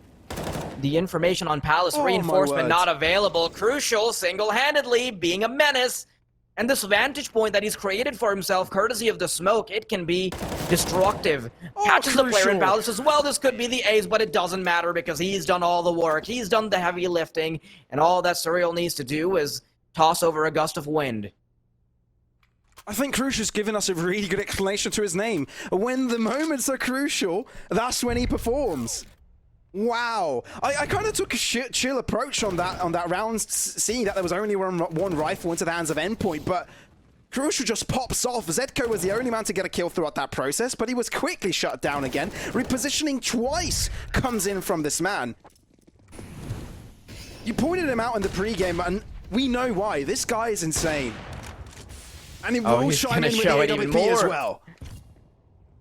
That's the way to start things off, but Sinners, they want to take the A site by storm. First man already in, Molotov to jungle, 1 more to CT. They've got in control of the bomb site, especially with the smokes that have been deployed. Surreal, in fact, he threw a smoke to protect himself there. The Sinners, they firmly planted their feet onto the site. How does this play out? Because Endpoint have the numbers advantage. Absolutely do, but there's a lot of utility seal at their exposure on the Endpoint side, Thomas. Around this corner, Endpoint contesting Ticket Booth with 3 players, but Beastic not going to allow Connector to be a prospect that's Endpoint take advantage over, but now they're trickling in. I'm not quite planted for them, but Smoke goes down to give them some space to facilitate the defuse. Shark holds his ground. Sin is not giving them too much space. Zedko sprays from above, but Mezzi able to shut him down instead. Oscar retaliates, and now down to a 3-on-2. Crucial. In a really difficult spot now that he's all by himself. Mezzi taken out of the server. And the only thing he can do is save onto this AWP. Try and stay alive, and I think he's been able to do so. But the bomb won't allow that. Falls like a ragdoll pretty far on the other side of the map. And it's Sinners to get away with a 3rd. I like how the bomb just acts like a jetpack for him. He didn't even fly horizontally. No, it was completely vertical. The map just started glitching out because of how high he was. You know how in Rocket League, when you score a goal and the cars just like get flown back? That's sort of how Crucial flew back in here. Yeah, but this is a very crucial round for either side. Sinners, it's not like they have too much money built up. Round loss bonus won't be available either. Oh no, they've gone for a fast style of play, and Endpoint are happy to pick up Zedko on in their stoppage of it. I think Endpoint are really good with balancing these aggressive plays onto the CT side without sort of getting caught off guard, and I think it will play a massive difference for them to stay back into the game. They've got the numbers advantage, but the pushes come through from Sinners. Mighty Max, though, hasn't shown his presence yet. Now he has, but he's got reinforcements from Thomas simultaneously, both shooting upon their opponent. Beastic, but Neofrag is able to get himself some space towards the mid side. They've dropped the bomb, though, so maybe his efforts are in vain. 4-on-2 and Endpoint. They've locked and loaded this round, and it shouldn't have been theirs, but the force buy works out for them for yet another time. We talked about them not really shown themselves worthy of small buys, of tricky ones, force buys. But they've done just that, not only once, but twice. And Sinners, they can't do too much about it. Only a flash onto Neofrag as he looks to trickle onto the shot here. It goes wide for Thomas, and still the headshot connects, even though he's completely blinded to that prospect. Oscar all by himself. 2-3 angles, all of them very different as well. Bomb drop below. He needs a moment of excellence, not only one, but a few. All in a matter of 20 seconds. He's trying to isolate them, drops down. You know, they know exactly where he is, and Mezzi will be shooting him from behind. 5-3 in favor of Endpoint. Love how they just have this impossible triangle that he would have to deal with to even get 1 frag. That ends up working out for Endpoint, and that's why this team is so dangerous. even with limited weaponry, they only had 3 to start things off, but Mezzi's aggression, it paid off perfectly. Zedko, not being allowed to have too much of a say, and I think Mighty Max was the only one that really got a peep out of him. It's troubling. If you're Endpoint, you have that comfort of the first map victory, you have the comfort of breaking down Sinners economically. You know that when you get onto the second side, or rather the other side, you'll feel a lot more comfortable as far as the money's concerned, so all they have to do is build themselves up a bit of an insurance policy while they are on the CT side. Crucial, and Mezzi, they'll be tag teaming up to take full control of mid, complete throwaway round, and Mighty Max joins the duel as well. Well, that's more like it, you know, around that sort of falls the way it has to when it comes to the economy. Now that you said it, Beastie gets a 3K. We've restored peace, you know? Yep. And then Beastie, comes up with a deagle ace. Yeah, what do you do next? No. Okay. There's order within the force. Pavlos, I wanted to ask, what are the win conditions here? Because I mentioned it in the pregame. I wanted to see the individuals of Sinners pop off. Or rather, I wanted to see the individuals of Endpoint pop off. But now that the tides are turned, who needs to shine for Sinners? Because all the win conditions that I had set for Endpoint, they've met them. There aren't many AWP players that can pop off on Mirage. I think I can name a few, and one of them, the main sort of player that can sort of do that is Snatchy. Oscar out of it already, as we were talking about AWP players, out of the equation. Now, crucial though, it's as if he's listening to what we're saying. This is your time to prove yourself. This is the time we're talking about all players, and he's gotten 3 kills on mid when Sinners have got a full buy going on for them. 7-3. This is looking a lot more one-sided than anyone would have anticipated this match. It's actually crazy because it's not even as if Crucial is entirely relied on the AWP. Yes, he's gotten a few opening frags courtesy of it, but one of his more notable performances in this map was getting the 4K when he had just an M4 and nobody else had it. So with no support, he was able to make such a dent even when he's not on his signature weapon. So the multifaceted talent that this player holds, it's being showcased right now on the server. Is it just me, or do I see worried faces on the side of Sinners? Of course you do, because they're about to be taken out in a swift 2-0 fashion if they don't change things up. But if you want your payments to be swift, you can go ahead and check out our partners over at Trustly. No cards, no registration, no downloads. You can make your transactions a lot faster. Terms and conditions apply, so do go ahead and check them out. And in contrast with Sinners, Warriors, Endpoint look chill. They look okay. They're looking fine. This is a normal walk in the park. They're just enjoying the scenery, the breeze on the trees, and the tweets of the birds. In my case, it would just be quacks in the background. Oh, yes. I mean, it's a bird, but, well. It's the best bird. I don't think there's a better bird. Surreal, though. He's in a shooting range currently, and he's able to line things up nice and dandy for him. Mezzi looks to have a part in the party. Oscar won't be able to do too much in that endeavor. I like that aggression coming out from him, but it's not going to be good enough, is it? Neofrag struggling to find the head. And it's Endpoint to clean up a really... Well, it was a piss around. So, let's just say they did their job. Yeah, it's just janitorial services coming in, making it look nice and easy. Cleanup crew. Cleanup crew crucial. I think this is the further we've seen the odds being drawn apart as well. Endpoint substantially favored, actually. 1.5 to 5.1. Yeah, it's a strange sight to see, especially when we discussed it in the pregame that these teams would be neck and neck, but it's not like the server is showing this right now. The CT side aggression, for once, has been thwarted. And with Crucial, the most impactful player on the team right now, being taken out of the equation, how does that change things? Okay, that's the equalizer, but Zedko will be happy to respond. Rio's got a good lineup here as well, putting his team back onto that 3v3 point. Got control of a mid as well. Deep positioning onto the A site. Oh, I think Mezzi can hear Beastick's movements. He's heard the footsteps, but it doesn't even matter. Beastick puts put his team back onto the driver's seat. They've got the numbers advantage, throws down a smoke towards Connector.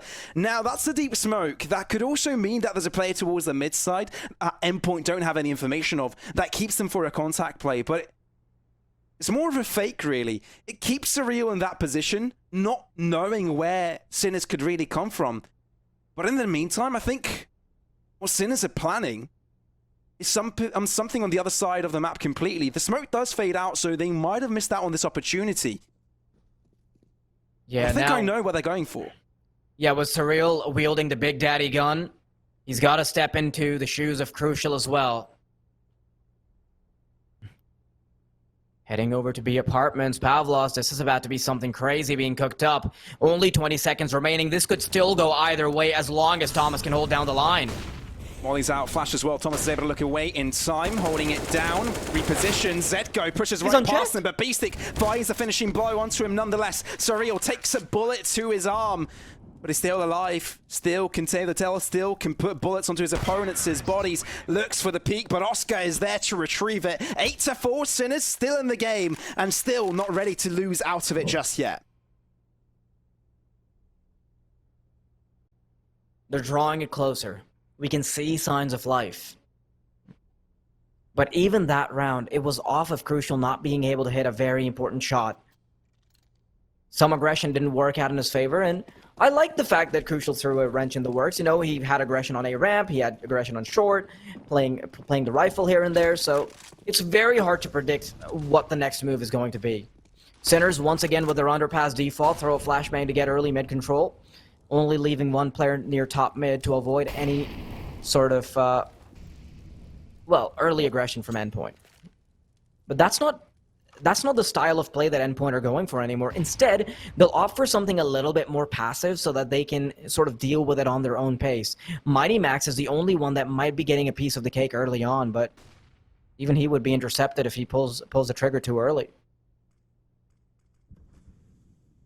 Movement from Sinners now towards the A site. Two players of Endpoint holding it down. One from Ticket Booth, one from Connector. Although Mighty Max close onto that mid angle may call that there's people missing from that position.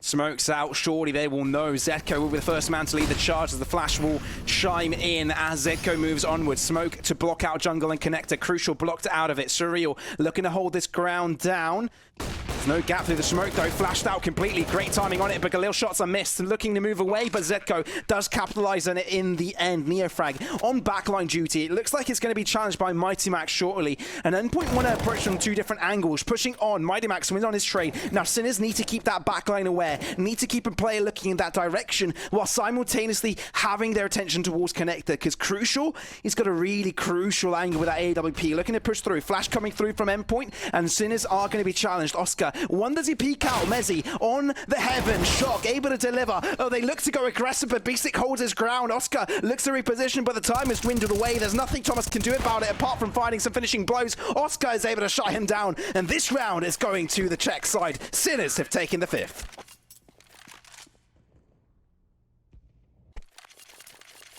That was a very important round for Sinners to take, to get themselves on the fifth, get the ball rolling before heading on over to the more advantageous side. But the question of keeping the economy under control will still be something they have to deal with on the second half. Endpoint, I think they took way too long on the retake. I know that they had the flank. I know that they could have a second player coming in from CT. But the amount of time they simply took, I think having a half-hearted approach, you know, hesitating to really get onto the bomb site, that's what cost them. It would have had a better chance. Could have been an all-or-nothing sort of approach, but it didn't work out for them. Endpoint, with limited weaponry and Crucial wielding the only sword that can potentially cut off the heads of Sinners. Wouldn't it be crazy if Endpoint pulled it off again? Oh, yeah. I think that would be me putting my hands up and just praying to them. Oh, well, okay, time to start putting your hands up, Pavlos, because Crucial is popping off. What? Beastic, though, is able to bounce back at least, making the numbers more palatable. Oh dear. No. Pavlos. You know who to pray to. Is this the caster's curse or the caster's blessing? I'm not sure for us. Let's see how this unrolls, though. Sinners, they've equalized the numbers, but Crucial is still the man that can turn everything around. At least they still managed to get Surreal. Okay, that got dicey, but I do still think that Sinners have it. Crucial now quickly on the reposition, but the bomb is making its way to B. There's no way that Mezzi can expect something of the sort, and with Oscar coming in from short, this will be a very tough task. The audio cue was given as Mezzi was walking out of the B site due to the fact that B6 had that apartment's angle. Good movement from Sinners, though, to fake out their positioning. And for that reason, they are going to run away with 3 players remaining. But as we did mention earlier, it got dicey. Crucial. He was given 2 free kills at the start of that round, and it could have gone either way. Now, I think he may have a chance for a third here. Just depends on timing. Neofrag moves to safety. 2 shots missed from Crucial, but the third will be the charm. Both third shots connected. And the third kill going his way. 8-5, but soon to be 8-6 as Sinners look to close up this gap.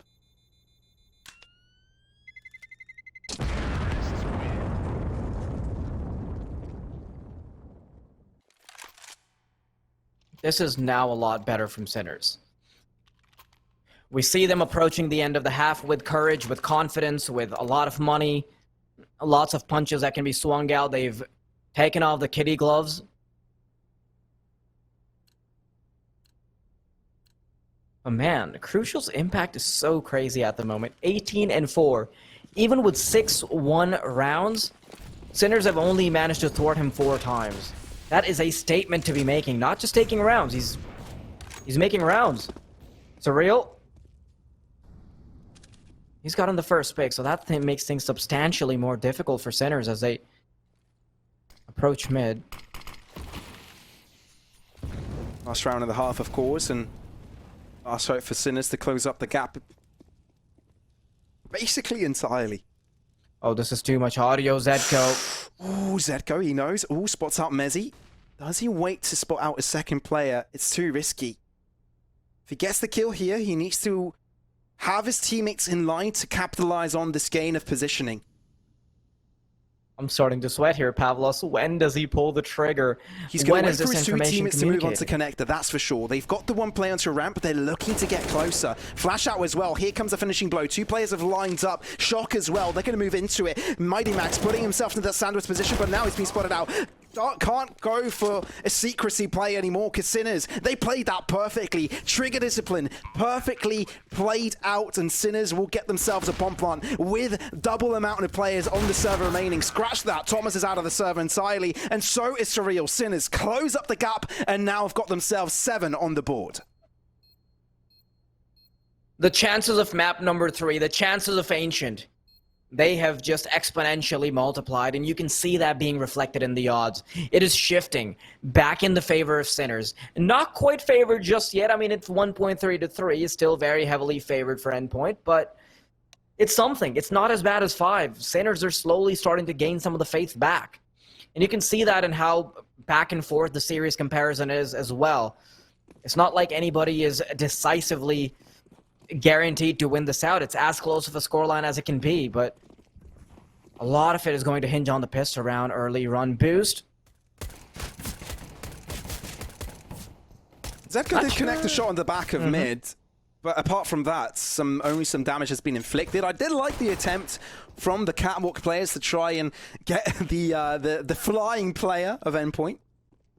The connector push will be quick and swift. Flash out as well. Crucial with P250. Zedko able to line up his shot as well. They're making their way onto the site. Jungle being approached from Thomas as well. Looking to get that extra ground to work around and deny positioning from Sinners, but they're not given that at all. Neofrag and Oscar will put bullets straight through the skulls of their 2 last opponents. And the equalizer has come out with potential of Sinners to gain the lead in this map.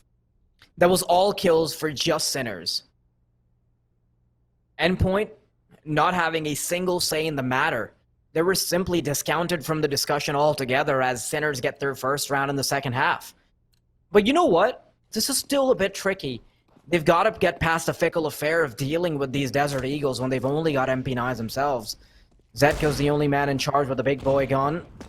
And he wants to play it a bit more conservatively so that he doesn't lose out on a rifle early on. Shock isolates the duel, but Surreal will be picking it up. Moving straight onto the A bomb site. They know this is their prime opportunity. Neofrag responds with the FAMAS.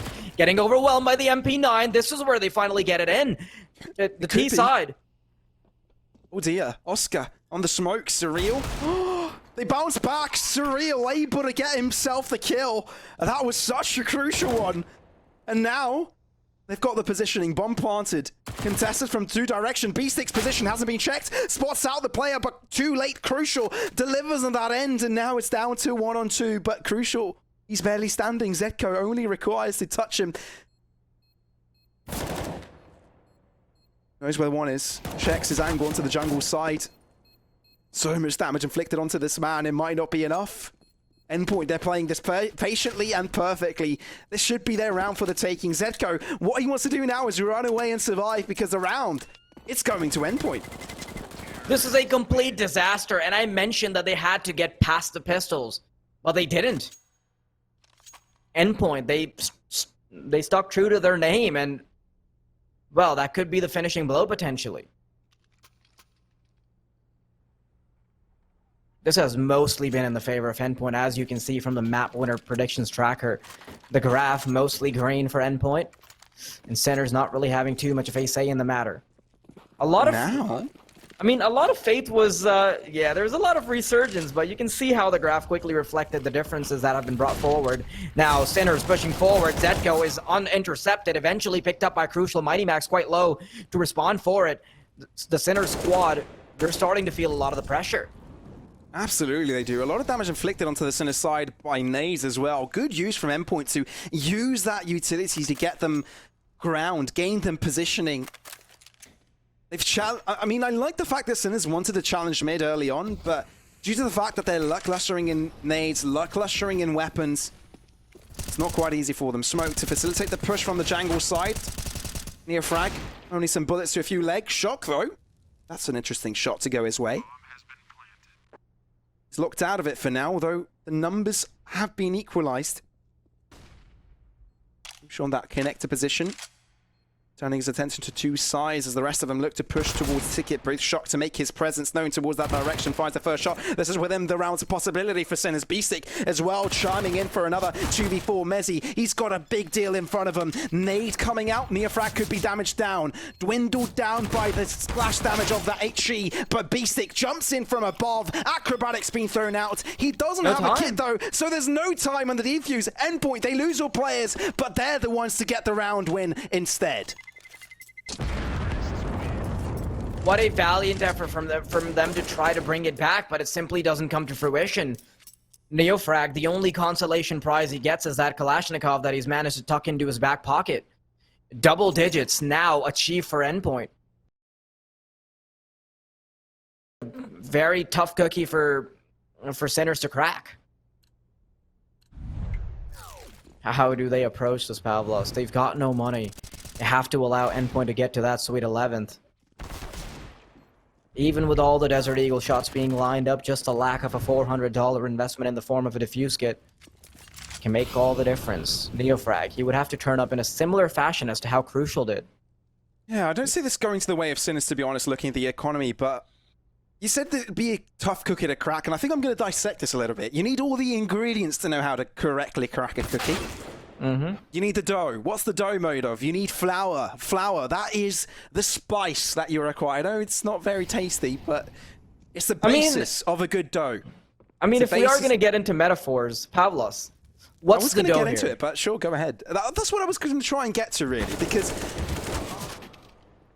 the dough is that mid-control, and Sinners haven't been able to get too much of it, and that's where Endpoint have been basing their attack from. Getting it early, and pretty much challenging both ends of this map. Both connector, both short, always being interrupted. But as we say this, Sinners actually turned this around.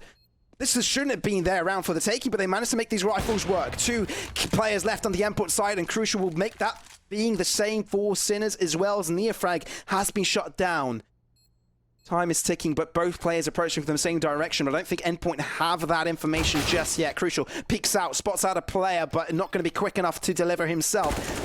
Gonna touch the defuse. Spray down from Surreal. Not stuck by Zedko. Goes for the swing. Surreal wins out on the clutch. And Endpoint still stick to their guns and still get themselves that victory.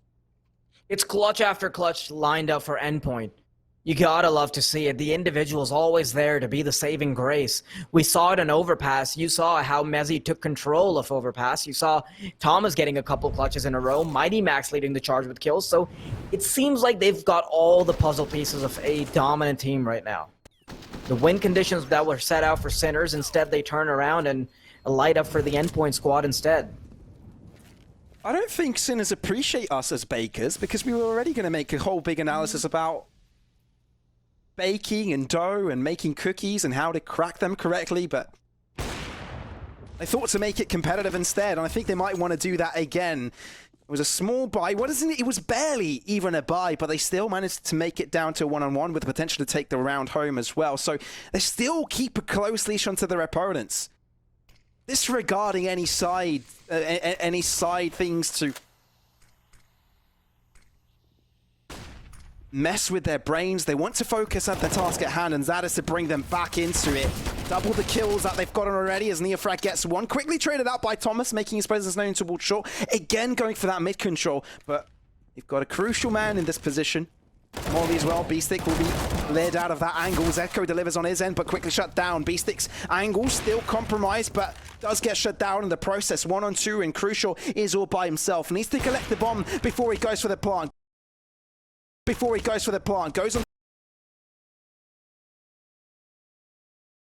player of Oscar to be in this position. It's actually Shock. Down onto the left angle, spots him out, but not in time. Headshot connects, and Sinners back in it. 9th round for them. It's a good thing they were able to stop Endpoint at the point they did, because otherwise I think it would be too out of reach. It had already started slipping out of their hands. The fact that no money would be right around the horizon, this has got to be some kind of insurance policy that they've just claimed. And Endpoint, you can see the impact of Crucial on the server, but it's not really converted into a win just yet. A long way to go before they hit that 16. And Sinners, they've got an even more arduous road ahead of them. Let's see if the Deagles can come to light. Neofrag picks up both. This time around, he's not going to let it go the wrong way. And for the most part, I do think this should be a round for Sinners. I don't see the Deagles really coming to light here. Shock! He's got out in the open. AWP, unconnected for Crucial, and that will mean that they still get away with 3 players. I saw you scared there, Faraz. I saw you scared. You just made the predictions that, I do think Sinners are going to win this. I don't think and then I just see the Deagles popping. 2 kills come in for Endpoint. Oh man, you really need to hold off from making predictions, because they are always wrong. Although, let's be honest, he did stand corrected at the end. But it did get dicey. I mean, that's because I doubted myself. If I didn't doubt myself, I would be flat out wrong. Oh yeah, absolutely. I agree with that prospect. If you guys aren't familiar with our casting endeavors, myself and Wild Deity, then you know that there's 2 things that you need to know Wild Deity off of. His predictions, one are completely wrong, and of course his wonderful duck named Bob. That's everything you need to know. That is him in a nutshell. That is basically the 2 pages off the book of the world of Faraz. That's all he is.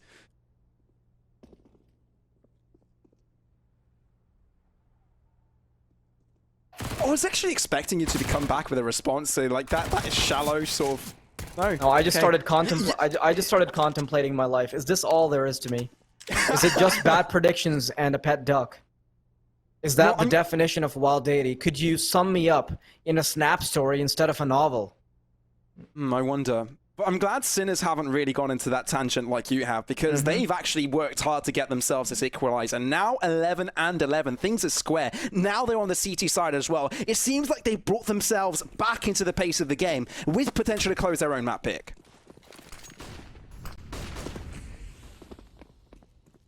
Endpoint, they still have a massive chance here. They can still turn things around. Heading right into short. That's a fair bit of control already being given up, being in ladder room, but look at how Sinners have managed to nestle themselves into B apartments. That's so much control and a lot of information being given up. Heading over to connector now, the smoke allows them to have a lot of mobility, 1 in CT, 1 under Palace. This is going to be a task and a half for Sinners to hold off.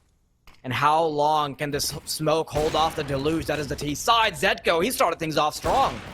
And they know no one's in T-spawn. They know everybody's going to be approaching from the connector side or ramp as well. So they're going to push on quickly. Crucial does deliver one, but Sinners have been able to get themselves a numbers advantage. Zetko wants to stay alive here. It's very important he does so. Molly will make it harder for him, but Neofrag makes his presence known. Smoke to come out as well. Crucial in the middle of two fronts. Looks to gain the advantage elsewhere. He's got the bomb control and Thomas is over on shot. Maybe they can connect together and maybe they can collaborate onto the push towards the B site. B-Stick not going to be the man to stop this from happening. They've actually found access towards the B site and Endpoint as Crucial makes his way towards the apartment side. Sinners are locked out of it as Thomas has control of the market.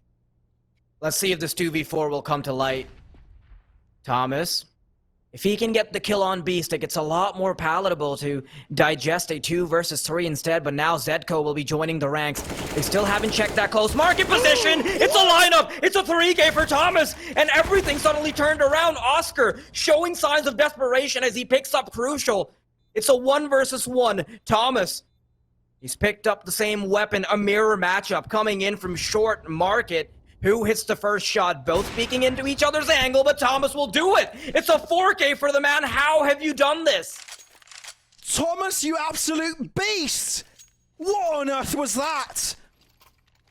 3 kills initially. It was a 2 versus 4 endeavor. But still, Thomas finds the first 3-piece, and then he's got the patience to hold his ground as the last remaining player walks in front of his crosshair. Thomas, you're insane.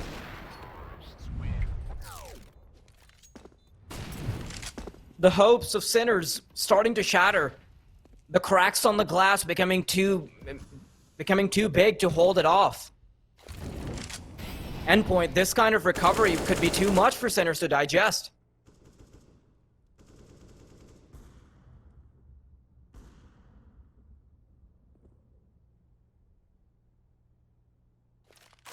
I'm just letting this settle in for a bit.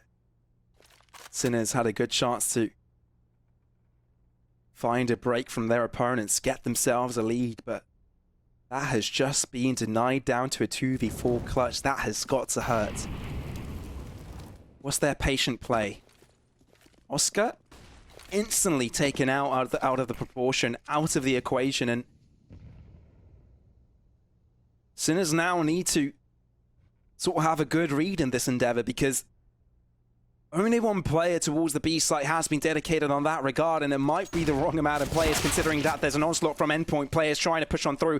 Thomas, the first member to trickle on forwards, gets the first kill as well. They look to cross ahead, but they realize no one is inhabiting the site. Neofrag has only just made his presence known towards that direction, but Thomas again doubles that up and get himself a double kill in that direction. Surreal holds his ground onto the other end as B-Stick needs to find some ground to sort of base this retake on, but it's not going to happen anytime soon, is it? Shock is all by himself and he's got the full 5-man stack of Endpoint to deal with, and there's literally nothing he can do. The only thing he can do is just fall back and pray, because Endpoint, they're looking to run away with an advantage yet another time.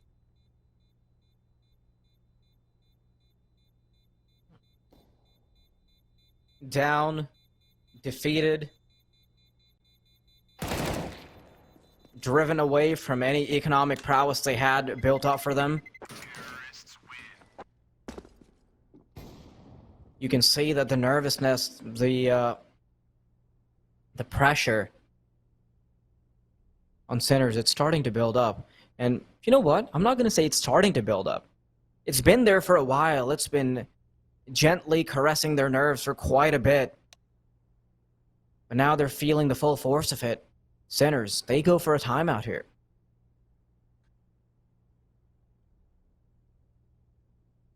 Oh, you can feel the pressure and you can cut the tension with a knife. Sinners, they're hurting. They've had such a marvelous run so far this series, this tournament. 10-match win streak. Well, someone else has got something else he has to deal with first. But nerves is also something that all of these guys are facing up against right now. Endpoint. It's as if they shut down their dreams. Sinners, this could have been their big break. Being in Well, the I do know, finals, though, nothing is over, and they're definitely going to fight for it. I mean, being in the finals, that was certainly shows that they could be the gatekeepers of top 30. So far, they've had that 10-match win streak going for them, and it was massive. It was near unprecedented for them to be so decisive in the way that they were taking away games from teams left and right, but they might have finally met their match.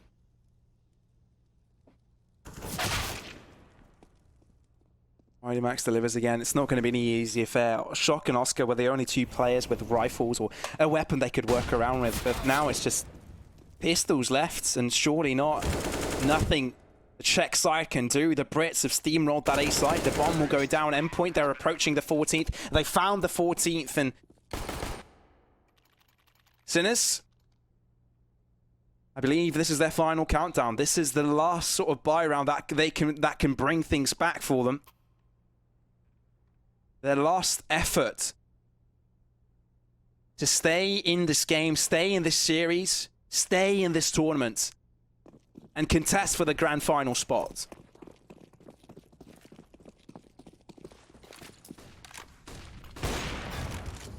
Okay, Oscar, you started things off strong. How far can you carry this forward? Endpoint, they only need 2 rounds, and it's not even 2 gun rounds, like you mentioned, Pavlos. Things can immediately be turned around as long as Endpoint can pick up just 1. Heading on over to the Beast site, so much control being gained by Sinners, but Beastic being all alone in apartments, that is troublesome. Oscar, watching the angle up close, throws himself a smoke as well. This is a bit tricky because maybe Beastic gets isolated here. The bomb gets dropped. Oscar is there for the response, and now we finally see Sinners potentially being a contestant here for finals. Beautiful 1-2 setup there from Sinners. As he said, they're still not out of it. Still eager to keep themselves in the game here. And Mezzi, let's be honest here, there's not much he can do apart from attempt for a few kills here. The economical situation of Endpoint is definitely a lot well off than it used to be. Although that one tap onto Oscar was beautiful, it's not going to be good enough to give him any sort of leeway to a victorious round. It is Sinners have taken this home. 12 now. 2 rounds away from their opponents. Still a position where they can find themselves back on track to take this map.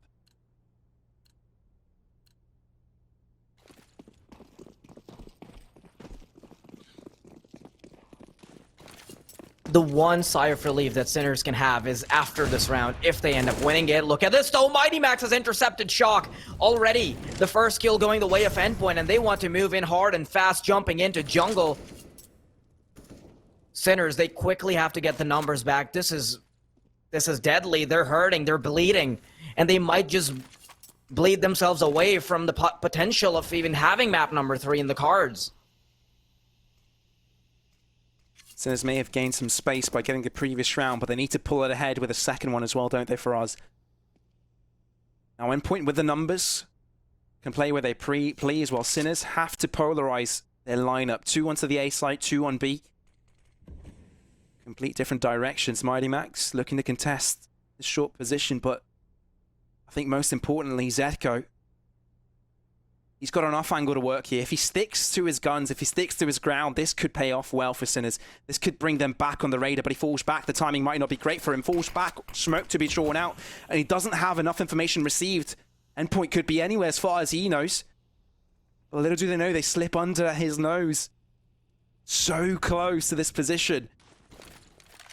Made out, Mighty Max delivers on his end, and they're looking for the A-site take. Oscar delivers on that regard. AWP at hand, looking for the second one. Just as he moves out of the smoke, he's able to close Crucial out. Down to a 3-on-3. 24 seconds remaining. Oscar on top of Dekabooth, completely blinded up, but still able to get a kill nonetheless. Molotov will be his finishing blow, but Beastic looks to get himself back into the fight, back into the fray, but Neofrag will look to challenge. Bomb goes down in favor of Endpoint.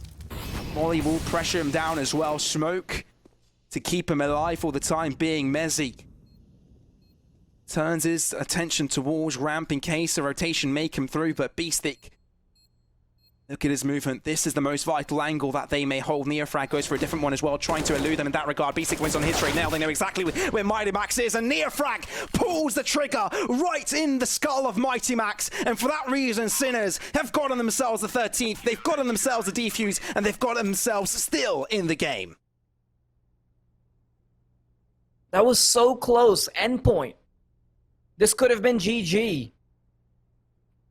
It was 5v3, but somehow Oscar's signs of brilliance, they saved them. And that was absolutely nutty. The way he got that first kill, okay, that's reasonable enough. He gets it in connector. But the fact that the next 2 kills are a smoke kill and a flash kill, it's crazy. Let's see if Endpoint can still have a say in the matter when they've only got Deagles. Maybe the early audio queue's been given up, but the push will still come in regardless. Absolutely, Thomas with a Tech 9 will start to lead the charge. Beastic can't do anything about it, completely blinded. Beautiful flash coming out from Mezzi, but Setko is the only man with a rifle on that side of the map and won't be able to do too much damage. Only 1 kill goes his way before he has to fall. But the trade comes in as Neofrag aggresses forwards. Doesn't even wait for his team. That could have been a misplay. That could be where Endpoint could take the win. This is all too troublesome. Sinners, they had started to carve themselves out a path, but Endpoint are happy to take it away just as easily. And with the pressure building up on Sinners, they realize that the only lifeline they might have is the AWP and Infamus that they can recover. Less than $1,000 on 3 of their players is just Oscar and Shock that might even be able to buy up. Drops are guaranteed. Only 1 chance remaining for Sinners, because other than that, their money will simply not be there to support. On the 15, flirting with the slot in the finals. Sinners on the verge of getting knocked out. Oh, there's a lot of pressure being built up. They know it. They're not too far away from it. 2 rounds away from overtime. Basically 1 good buy round. Just depends if they can throw their opponent's economy into the mud, and I think it'll be too hard of a task to do, so they need to be strong. They need to hold on. They want to have a chance in this series. But Endpoint, I think they've got other ideas, quickly making their movements towards that underpass area, looking to contest down mid early on. And Sinners, like I said, they've noted that this is where Endpoint find most of their success. Therefore, early dedication goes their way, but as soon as the utility does fade out, then we'll move back to more easier positions, less risky angles. Smoke again to be thrown out for another time as Endpoint look to inch forwards, gain some further control, and keep their opponents in the dark as they place 4 out of the 5 into this mid approximate area, and Surreal over on Palace. Things are about to explode. Mezzi might be feeling the heat from the body of a CT, but oh my god, this is so dicey. Mezzi just look to the left. Just 190-degree turn changes everything, and it favors Neofrag instead. 2 kills for him. Sinners, off the back of 1 mistake, they keep all players alive, and they might just be back in it, Pavlos. Mezzi couldn't quite see him on the sidelines there. The smoke calls the 2 players to switch positions. And Sinners are still in it. Endpoint, there's a timeout for them. We talked about what Sinners needed as a very strong buy round. Well, you've had it. It couldn't have gotten stronger than that. A flawless one, in fact. Although there's plenty of money on the Endpoint side to keep them going, this is still a dangerous situation for them. They know the capabilities and possibilities of them taking a 2-0 and going to the grand final. But the pressure on their shoulders is immense. Sinners now holding on to their legs like an anchor. They want to take it to map 3. Ancient. That could be anybody's game, and you know that Sinners have even toppled the likes of Hago and Big on it. Just 1 round until all could be decided, or we see map number 3. Who knows? The potential of an overtime right around the corner. So a lot more action can be had if only Sinners can pick up 1 more round, and they've shown us the makings of just that. We might just be going to overtime, Pavlos. I think we may have, and what a way to have a semi-finals go. Mighty Max does not quite deliver like he would have liked. Mezzi, the only man with a kill this round for Endpoint. And Crucier is being left all on his lonesome. Won't be able to do too much, taken out of his misery by Shock, and it's OT on the second map for this semi-final. Endpoint versus Sinners, still a close affair in still anyone's game. I mean, we knew this was going to happen, didn't we, Pavlos? I mean, it's the semis after all. You're not going to have Sinners as be shut down 2-0 in a very decisive fashion. Absolutely not. We have to see Ancient. We have to see them claw their each other's eyeballs out on that map number 3, or at least get to see the potential of an overtime. But now that both the teams are locked and loaded, this is where the action gets truly spicy. Full nades, full utility, AWPs out the wazoo. It's all about the frags.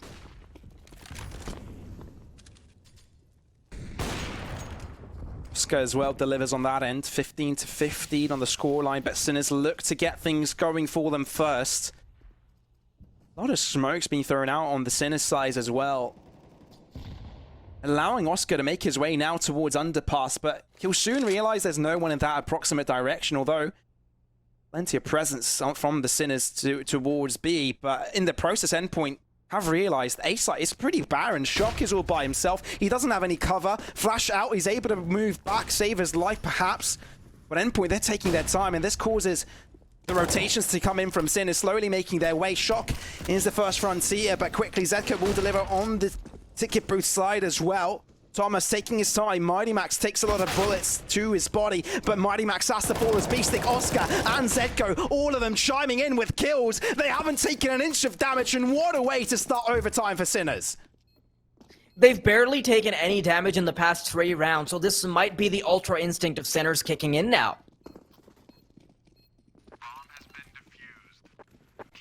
In the series so far, we haven't seen this kind of performance at all from Sinners. Map 1, no contest. Endpoint, they looked brutal. But now,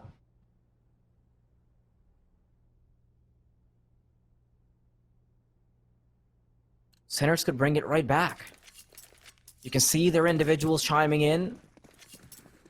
Everybody very, very close with regards to the scoreline. And maybe Endpoint are feeling a bit worried now. It's been a very long time since Sinners have had the lead.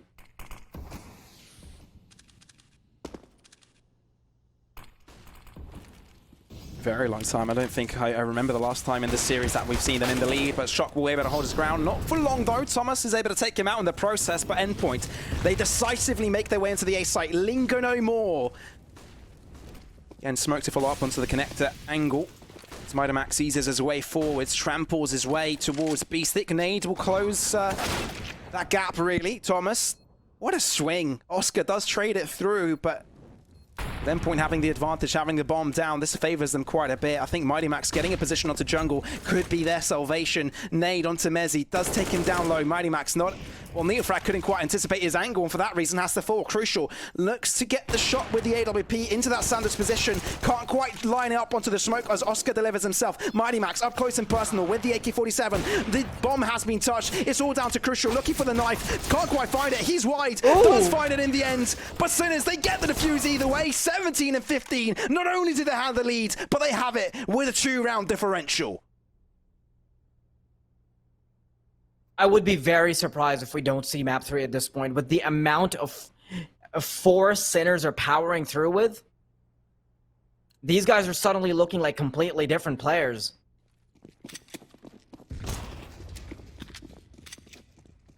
What's the answer that Endpoint have? If they can at least get the first round, or at least get 1 round before heading into the next half of the overtime, maybe they can salvage it, but Shock, he's gonna have a big task ahead of himself. He's salvaged it, he's gotten 1 kill, but he immediately gets traded out. Mezzi's the first one to get it. Entry frag is underway, and now the T's, they have to get control of the A bomb site up against the powerhouse that is Oscar. Was that 1 kill good enough, though? That's the big question. 3 players onto the connector angle, 1 smoke, and they could have closed them out. A good cooperation with flashes as well could give Endpoint this victory, but the smokes from Sinners, the line give Endpoint this victory, but the smokes from Sinners, the line of them does give them space to work around. Crucial goes for something aggressive, doesn't quite work out. Thomas eager to get the bomb down to put pressure onto Sinners, but no pressure inflicted. Neofrag finds one through the smoke and finds a follow-up as well. Mighty Max and Crucial equalizing the scoreline as it's still a 2v2, but how do they perform from here? Bomb hasn't quite had the space to go down, but do they move away from the A site? Do they do just that, Smoke? faking their movement. Sticking around, Sinners on the ticket booth side. Better angle for Zeko to deliver. Trade it through from Mighty Max. It's still anyone's game, and Oscar sticks around with that AWP as Mighty Max expect it. Misses out on the shot as Endpoint close out the half of OT with a victory of their own. It's the IGL potentially saving the day with 3 kills of his own.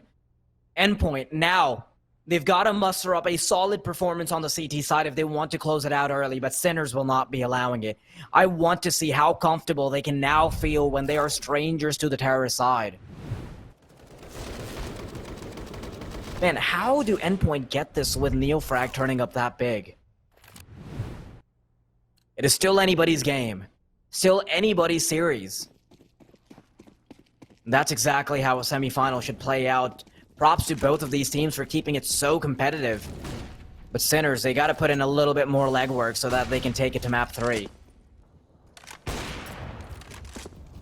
Early attempt from Endpoint doesn't really lead to a kill. And that's telegraphed the position of the initial AWP player as well. Sinners branching out their resources, but their eventual hit will have to be on the A-bomb site.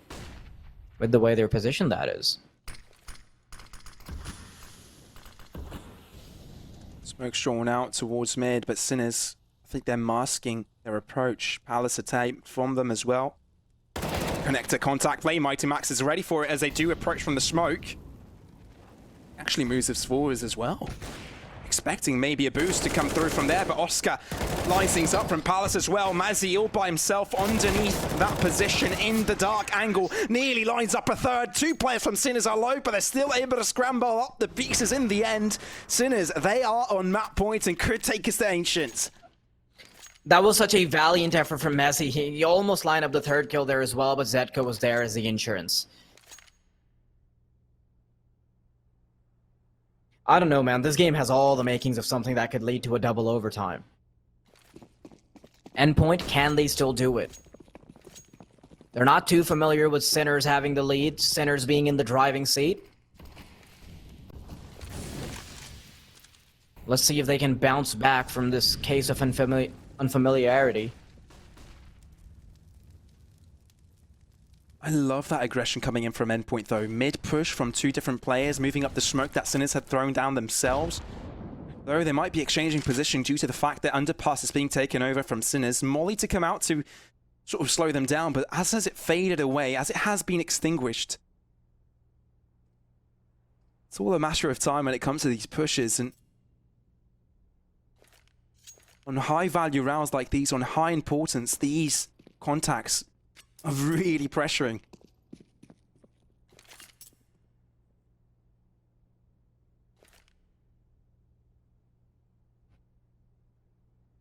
"50 seconds. Sinners. Now cooking up something for the B-bomb site. A fake being drawn to A. Just a couple of flashbangs, but want to see if Endpoint will actually fall for it. They do! They absolutely do. Movement coming in from Mighty Max as well to assist from short, but they'll now realize that Thomas is all by himself to the B-bomb site. Sinners do push forwards, flashes as well. Needs to move back to the side of bench. Hasn't quite been spotted yet. They don't know where he is. Mighty Maximus on his trade. Thomas as well. Neofrag does deliver in kind, but Zoska holds his own ground. No entry onto the B-bomb site for you, sir. 2 kills for him. Crucial shuts him down as he closes up the gap. But now 2-on-2. Mighty Max approaches from Catwalk. Has been spotted out. Able to find 1 kill. Down to Beastick, but he's so far away. The defuse can come in, and Endpoint will live to fight another day. It's so back and forth even within the rounds. It's not just the case of the scoreline. It can always come down to 1 or 2 duels, and that's what's surprising to me. The longevity of the Sinners squad in this tournament, it keeps getting threatened, but they still manage to bounce back. But Endpoint, just 1 round away before they start flirting with the possibility of overtime number 2.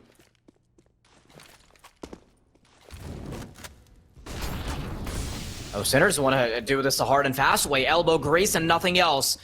Guns locked and loaded, move straight into the A-bomb site. And Endpoint didn't have the right amount of players dedicated towards the side of the map, but they're still able to get 1 kill nonetheless. Allow them to get onto the push. They'll be happy to go for the retake. Oscar does deliver on his end as well, but there's a movement coming in from Beastick as well on the back line.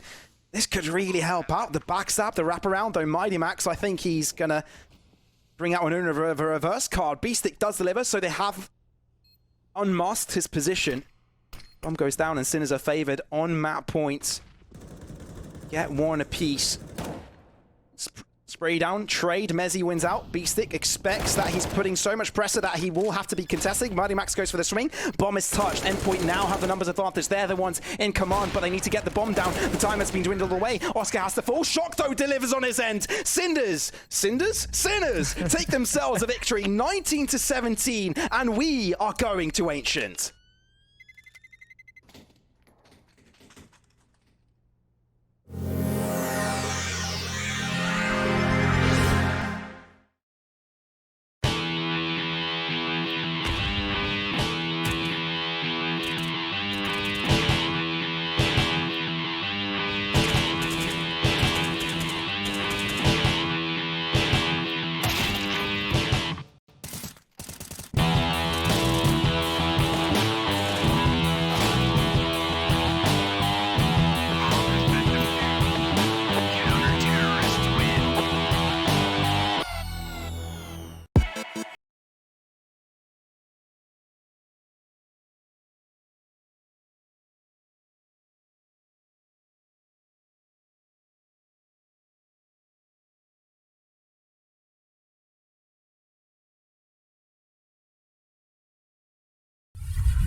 Semi-finals, 2 teams, 1 map per team. There's also 2 commentators out here. Ex-Warrior and Moldeiri is the name of the game for this final map in the semi. Sinners, they've just been able to bounce back on their own map pick. It took them overtime, but they were able to make it work. A knife round now to decide which side will these opposing teams face off against here on Ancient, as this will be our deciding map. Pavlos. With how decisive Endpoint were making it look on map number 1, nobody would have anticipated that Sinners can bring it back. But now, it's anybody's game. Both teams in unfamiliar territory. You know that Sinners haven't really gotten a chance to practice Ancient too much. It's not like Endpoint have a lot of officials on it. I believe they have 6, I believe. So both teams being plunged into the deep end of the swimming pool. I want to see how messy this can get. Ancient, always an affair that is very, very chaotic.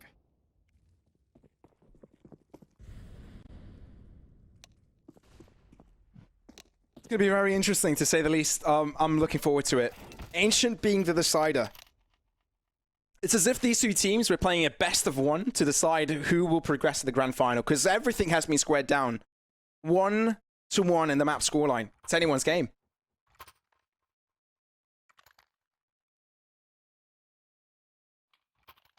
Sinners had to go through the nerves of a little comeback going their way, but now that all things are squared up, they can breathe out a sigh of relief. The pest round now underway. Starting things off, of course, Endpoint on the T side, as Sinners to elect to start off on the defensive side. Cheetah approach coming in. Nearfrag actually going for an aggressive angle here. Mezzi's holding it down and may be able to get himself the first kill. No, Nearfrag goes for the swing and he succeeds in getting 1, but Thomas quickly retaliates in that regard as they do continue to gain ground towards this mid side.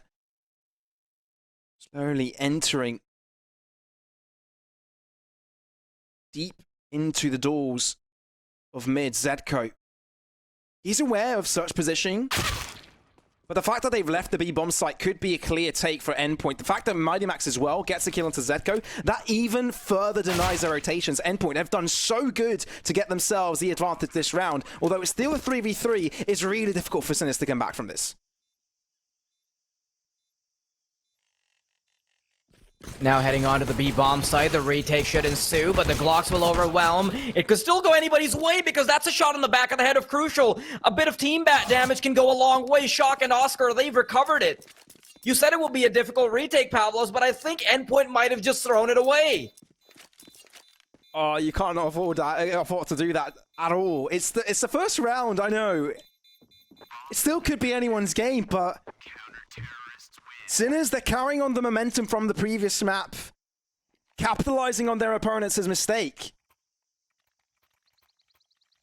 And they will have the better economy heading into this. Of course, there was damage inflicted on the Endpoint's end as well, so there is a buy to come out from them. The bomb went down. So Galil's across the board. This round, the second one, still, it seems to be a close one.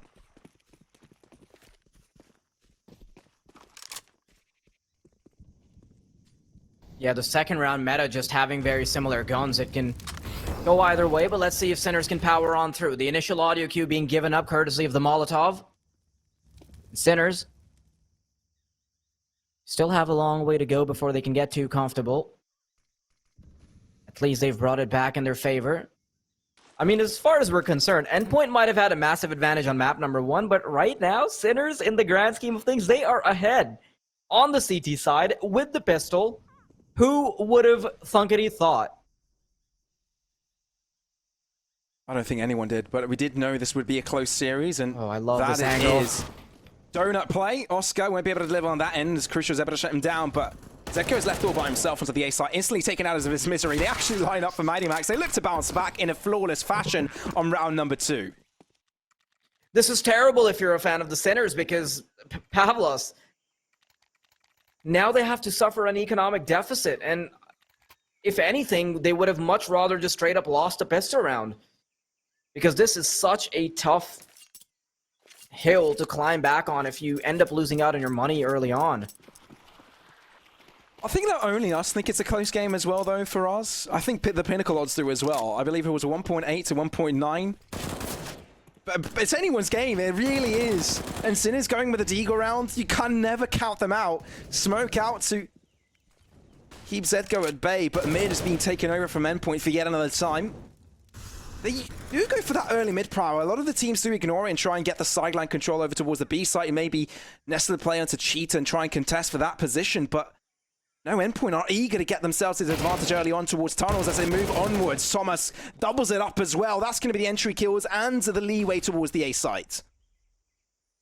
Sinners don't really have a say in the matter at the moment, but maybe these Deagles can let out a peep. Not a chance as Neofrag is quickly tucked in bed. A lullaby being sung in his ear. As Beastic and Oscar will be the only members remaining that a bedtime story hasn't been read to.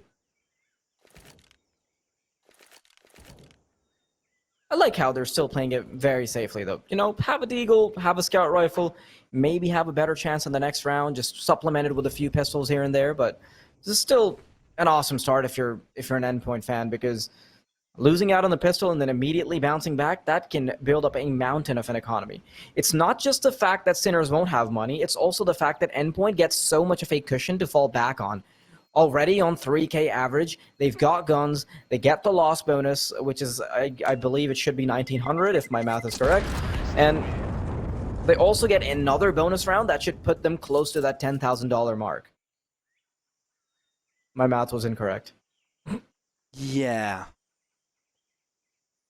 There's a reason why you're a caster and not a mathematician. It's okay, don't worry about it. It's all good. Although, I do not think this will be a round we'll be seeing just that. I just want to see how Sinners adjust. Knowing that Endpoints like going for that early mid prio, although it's not directly prioritized by the T side, right? Sinners, they have a better spawn, so they should be into it first, but there's utility dedicated early on for Endpoint. And this is how Sinners actually respond. They spend 3 players towards the tunnel side. Although the molly has been set towards this cubby location, it gives room, I guess, for Mighty Max to sort of hold things out and go for a peek here. But as you've previously said, salvaging a scout is also a good note for Sinners, as Oscar can really rip heads apart when it comes to it. Let's see if that scout will be put to good use. No, denied. Temple being smoked out entirely. Okay, they can still move out from the smoke. The flashbang is good, but Mighty Max can still line up shots quickly, trying to recover the Galil. Not a chance as Surreal and Crucial will line up the kills. Oh, I like how they chase it down. Like, you know how you swallow something and then you quickly chase it down with a glass of water? Yeah, that's honestly how it sounded, but Crucial and Thomas, they've both lined up for Oscar now within the realms of possibility because 3 players are just 1 tickle away. But even then, they're being extra careful. Have something to work off of in the next round. Save up a Galil. Have 1 fewer investment. 1 less investment. Your England is very good, sir. It's just It happens. Don't yeah, worry. it's already out of the window.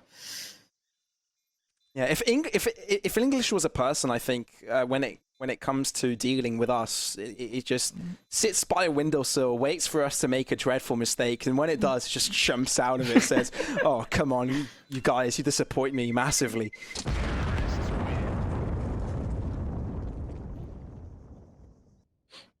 But Endpoint 3-1, getting 2 rounds in a row now. But I think this is a really important one. Now that Sinners have got themselves a full buy in their Endeavor, Galil, I think it makes it a lot easier for them to buy on utility. But I really want to see a close affair now. And I wonder how this round will be drawn out.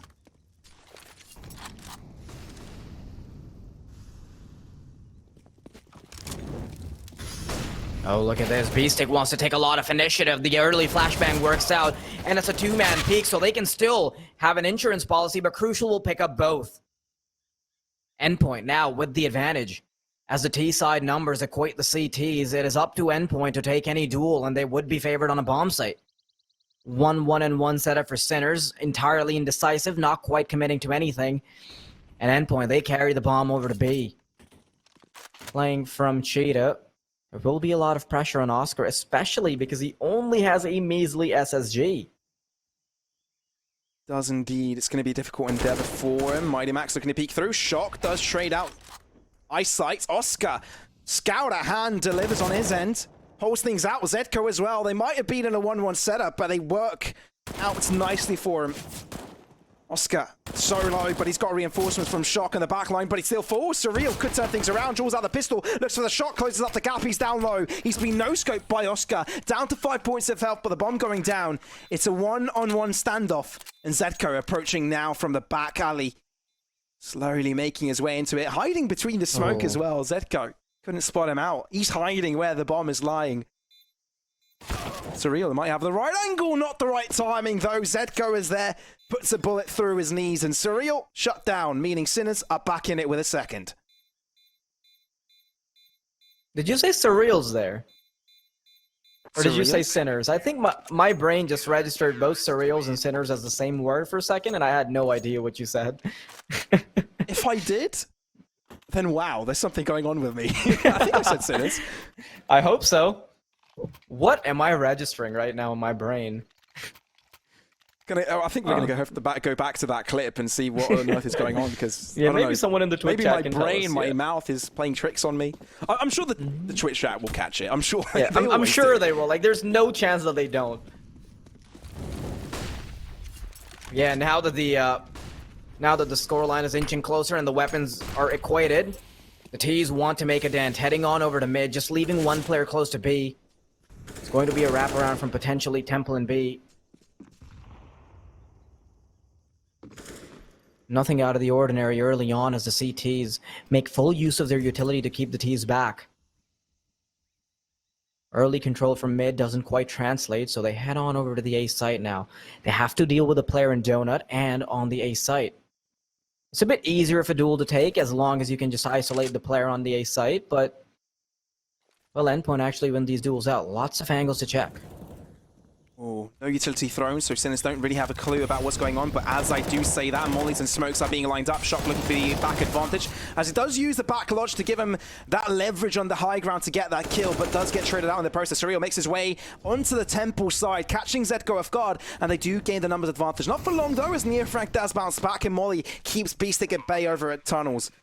Oscar though, on hot pursuit, looking for that extra kill. If it's given to him, he definitely will pull that trigger and close it out, but Endpoint, they know they have to hold down their line. They know they don't have to go too aggressive. Lovely flash crucial delivers. Surreal as well. And Oscar, he's all by himself now. There's nothing he can do. He's locked out of it, and Endpoint, with a beautiful take and a beautiful hold, are able to get themselves a fourth. And this makes things a lot harder for Sinners because they don't have any money to work off of. That's one of the initial points I made, that Endpoint winning out the round out right after the pistol, it allows them to build a bank. Not a case for Sinners at all.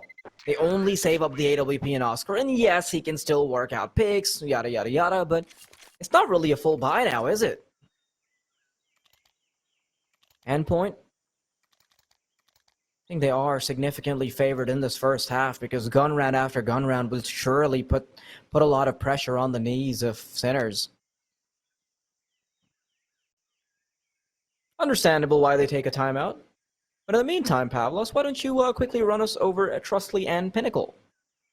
Yeah, I might as well feed two birds with one scone, as you do say yourself. Finally. Yeah, absolutely, taking on that saying. Trustly is the place to go when it comes to online transactions because you can quickly pay from account to account. Well, you can quickly transfer from account to account with no cards, no app download, no registration, quick and safe. And you can also make payments over at pinnacle.com/odds where you find the latest in-play offerings of Endpoint versus Sinners. Always remember, though, you need to bet responsibly. Betting should be a fun endeavor, so only play what you can afford and keep yourself safe and go read our full terms and conditions as they do apply. In the process, though, there's a €10 bonus that you do retrieve on a €10 bet by using the code CUP21 over at pinnacle.com. So make sure you do just that when you sign up. I don't think you'd want to miss out on that opportunity. We're right back to the game. Oscar will be the key piece in potentially filling out this jigsaw puzzle as is the only man in charge. A relatively slow style of gameplay coming out from both sides. Sinners unwilling to be proactive in how they play this because they simply don't have the equipment for it. Endpoint also being quite methodical in their approach, but maybe Oscar gets the kill here. Flashbang doesn't work out. How does he capitalize? Oh, Thomas does connect with the first one. Jetco's position hasn't quite been checked. I'd imagine it's interrupting as I do spot that out. Oscar, though, the only man with a rifle still holds true to his name. Big boy Oscar. Frag, though. What can he do with that deagle? He's isolated all by himself. They know exactly where he is, and as soon as he peeks on Crucial's angle, he'll get taken out of his misery. So Sinners' eco gets thrown into the mud by Endpoint. But it looks like Surreal will fall face first into that mud together. AK not quite giving over the shot. Thomas, he's been spotted, but not shut down. He himself gets the kill, and it's Endpoint now on 5. You can already see that Endpoint are starting to run away with it a little bit. And honestly, it would be a shame if Sinners can't put up the numbers on this map, because after bringing it to map number 3, we want to see the heat here. I love how a Skade player has a problem with the microphone, just completely unrelated to the game. Yeah, they pause the game, they're like, in the game, hello, Denislaw, you need a quick mic? Hold on, let's just get it from one of the Endpoint players. Yeah, but okay, there we go. Unknown tech issue. Okay, that's more like it. I mean, it was pretty much the same. The previous message said pretty much the exact same it gives thing. us just about the same level of information. But yeah, you know what? Whatever. It happens. It Probably just a router reset or something, because I know that early on, I believe one of the Endpoint players, I think it was Thomas, he was having some issues with his router where he went for a quick reset, so... Maybe that is the case. Okay, why are we starting the round? What's going on here? Okay. There we go. So apparently the issue was that B6 microphone was actually not working. So again, mic related. But the buy round comes through. Neofrag does deliver with his M4 as they do regress actually close to the ramp side. Look at that. Still contesting. Look to push through again. Flash out from Mezzi, but not going to be good enough to keep his teammate alive. AWP recovered. Instantly, a double up setup being brought out from Sinners. Oscar delivers with his AWP. And Melody Max and Mezzi are locked out of each site, respectively, scratching their heads, thinking, where on earth did our teammates just go? Yeah, it's almost as if they evaporated off of the map very early on. Just not a chance here. Oh, I see what the problem is. Listen. Big brain time, B-stick, IGL, mic wasn't working. Now you see why they're coming back. Right, they fixed it. Well, big brain for us. Sometimes I underestimate your stupidity. Of Of course it makes sense. He hasn't been speaking to his team this whole time. But now that he has, it's allowing his teammates to start pulling the trigger and killing off their opponents. They're shooting back. Messi, what? 2 kills go his way. Nice little one-tap onto Shock as well, but can he follow it up with something? Limited time, 15 seconds. Molly as well as he backtracks out.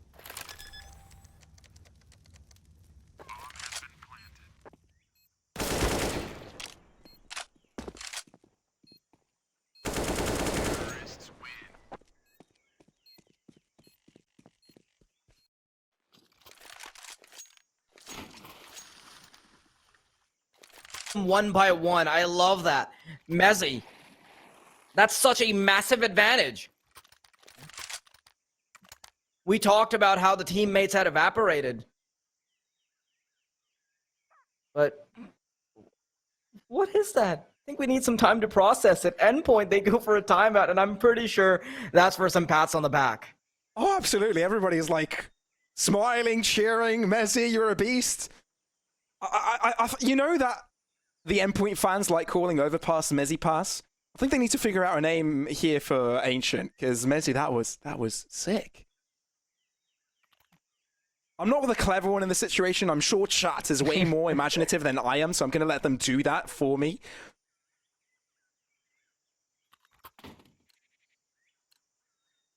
Welcome to Ancient, the Messian jungle.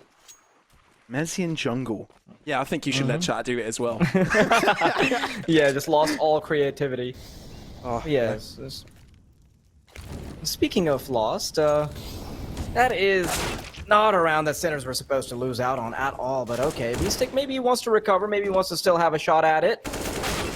Not really too much money that they've been able to recover, but now Zedko's made it very digestible. Surreal no longer part of the equation. The bomb should be able to go down, but Sinners have a genuine shot at this with 3 deagles and an AK to boot. Bomb goes down though, so Endpoint has the positional advantage when it comes to it. Those Sinners are looking at a challenge from 2 different directions. Actually interested to see why it's not more than that, because now they can just isolate these fights one by one, let them trickle in and walk into their crossfires. Thomas delivers on 2 ends, Messi as well. It's down to 1, Crucial delivers. Not going to allow Sinners come back from that one. Endpoint with 7. They show prowess on Ancient.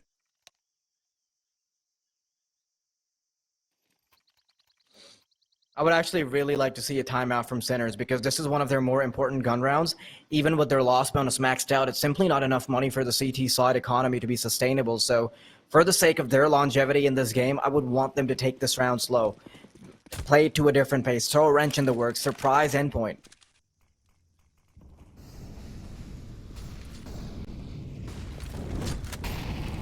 Early on Molotov, Neofrag, caught with his pants down. Not sure why he didn't react to that. That's aggressive movement towards Cheetah. That's sort of the bread and butter Centers, play. they were already down When a man. it comes to Ancient and gaining control over the map. And Endpoint now have pulled it off themselves. Got that numbers advantage going on for them. Challenge towards the A main area as well. Zedko. He's got an idea of that area as well. He's going to check it out. But when he does, they do fall back from it. Oh dear, Endpoint. Have they all just disconnected? Oh no, that is bad. Zedko is all by himself. I think his teammates have disconnected indeed. That's not optimal at all. Sinners, they're looking for them, but they're not finding them. They're all on the B bomb site. Bomb going down. And Zedko is just counting his losses. He's just going to try and save this AWP. Not a way to go down.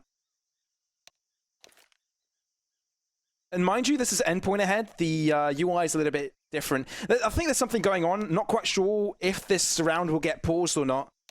There's something weird going on.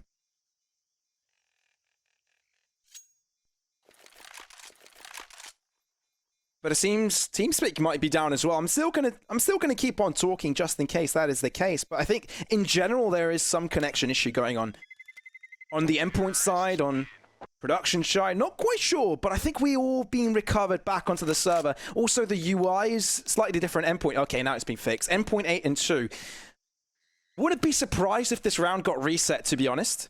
But I believe Bardelli is here to join me now. I think he's reconnected. Where was I? I faded out of consciousness. Yeah, What's going on here? Hello? It was all darkness. Okay. Whew. Okay. All right, back to the game. Calm down there. Calm down there. No, I actually have no clue what happened there, but I think it was just. Did you lose connection over the broadcast as well? So do you know what was going on? I mean, I may have lost connection from the TeamSpeak server, but I never lost my connection with you, Pavlos. I always knew. I knew you would carry.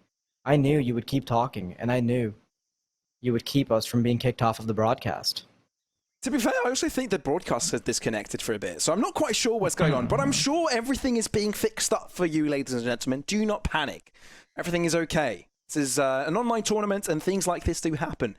Internet's full, routers just get knocked off by dogs chewing on Ethernet cables.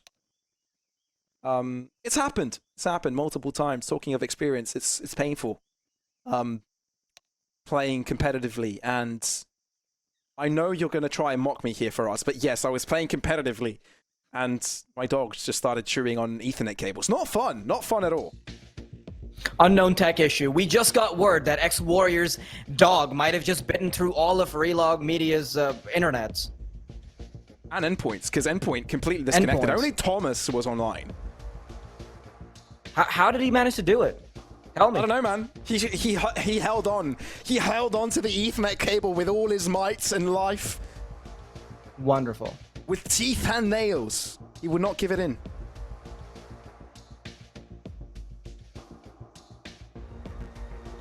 Well. Has your duck ever bitten a cable or something? Okay, Has your I've duck got just ever a story messed for with your this. I have gameplay? just a story for this. Don't worry about it, okay? Okay, we're listening. My duck, in the middle of a tournament match, has tripped over the extension cables that my PC and my router were in and shut off my entire setup and made me lose a game like 16-14, okay? Oh no! Oh no! Oh, that hurts. Poor duck. No, I'm just kidding. Poor for us. Yeah, okay. Well, Endpoint. Not quite sure what the decision has been made on that round due to the fact that Endpoint's players have been disconnected. I'm pretty sure a kill may have come underway before the disconnection issues have occurred, so I think the round may not be reset. I don't have word from the admins yet. We don't quite have that information for you, so I guess I'll leave that out of the equation until we properly know what's going on. But I think we can safely say that Endpoint have done a stellar job to keep themselves on that eighth mark. 8-2 currently the scoreline. Really good stuff coming out from Endpoint. And actually, now that I think of it, it's just because the names were switched up on the graphics. So actually, maybe it was Sinners that had disconnected because there was an issue on the UI as well. Not on the UI, on the HUD. So I think it might have been Sinners to have disconnected, not Endpoint. Okay, I made a mistake there. My bad. I mean, this kind of stuff does happen. I mean, you know, just the nature of online tournaments, it can often be a little bit out of the players' controls, and you can obviously minimize the number of tech issues. And to be honest, we haven't really seen that many, have we? But no, actually not. Actually, surprising. Throughout the playoffs and throughout the Swiss stage of Pinnacle, I think tech issues on the most part have been pretty absent, which is a rarity when it comes to online tournaments. So I think it was bound to happen at some point, right? Yeah. No, listen, it's just called tactically building up suspense for the semis. Oh, I like that. Yeah. Just we should have just casted over the disconnect as well. Just Mezzi going in for the 1v2, and he just go like, oh, he gets the lineup, he gets the second, and Pavlos' dog just runs through the headquarters and it chews through Ethernet cables. What a 4K from the dog. What a 4K from the dog. Oh, I think my dog should be the MVP of this match. Does she get prize money for it?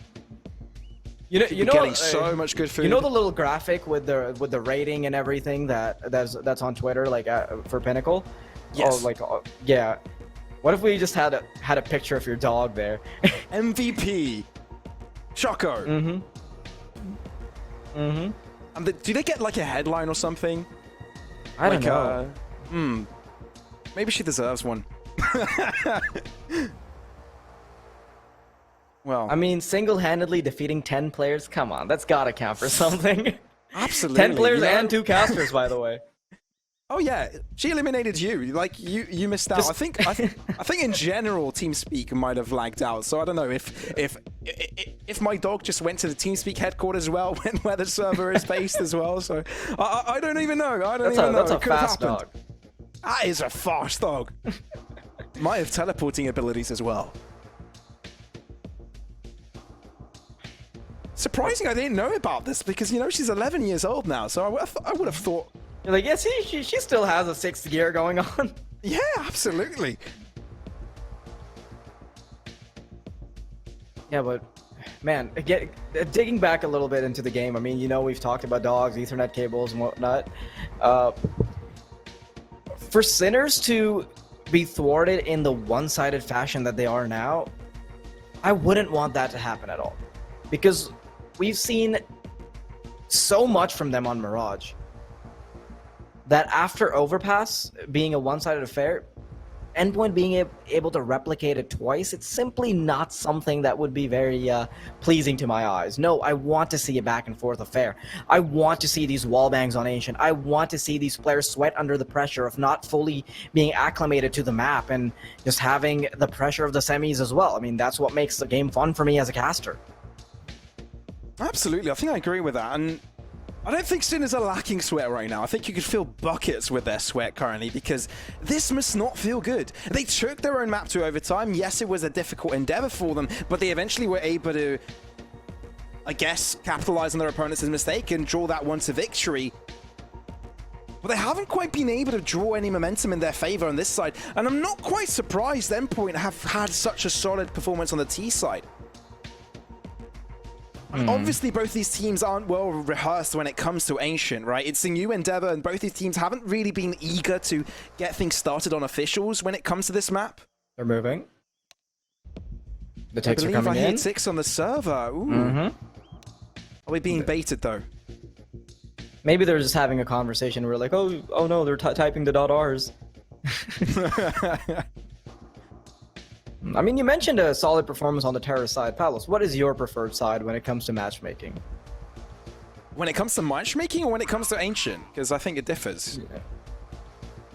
Okay. No, actually, it doesn't differ. Actually, it doesn't. I'm actually a T player. I like playing on the T side.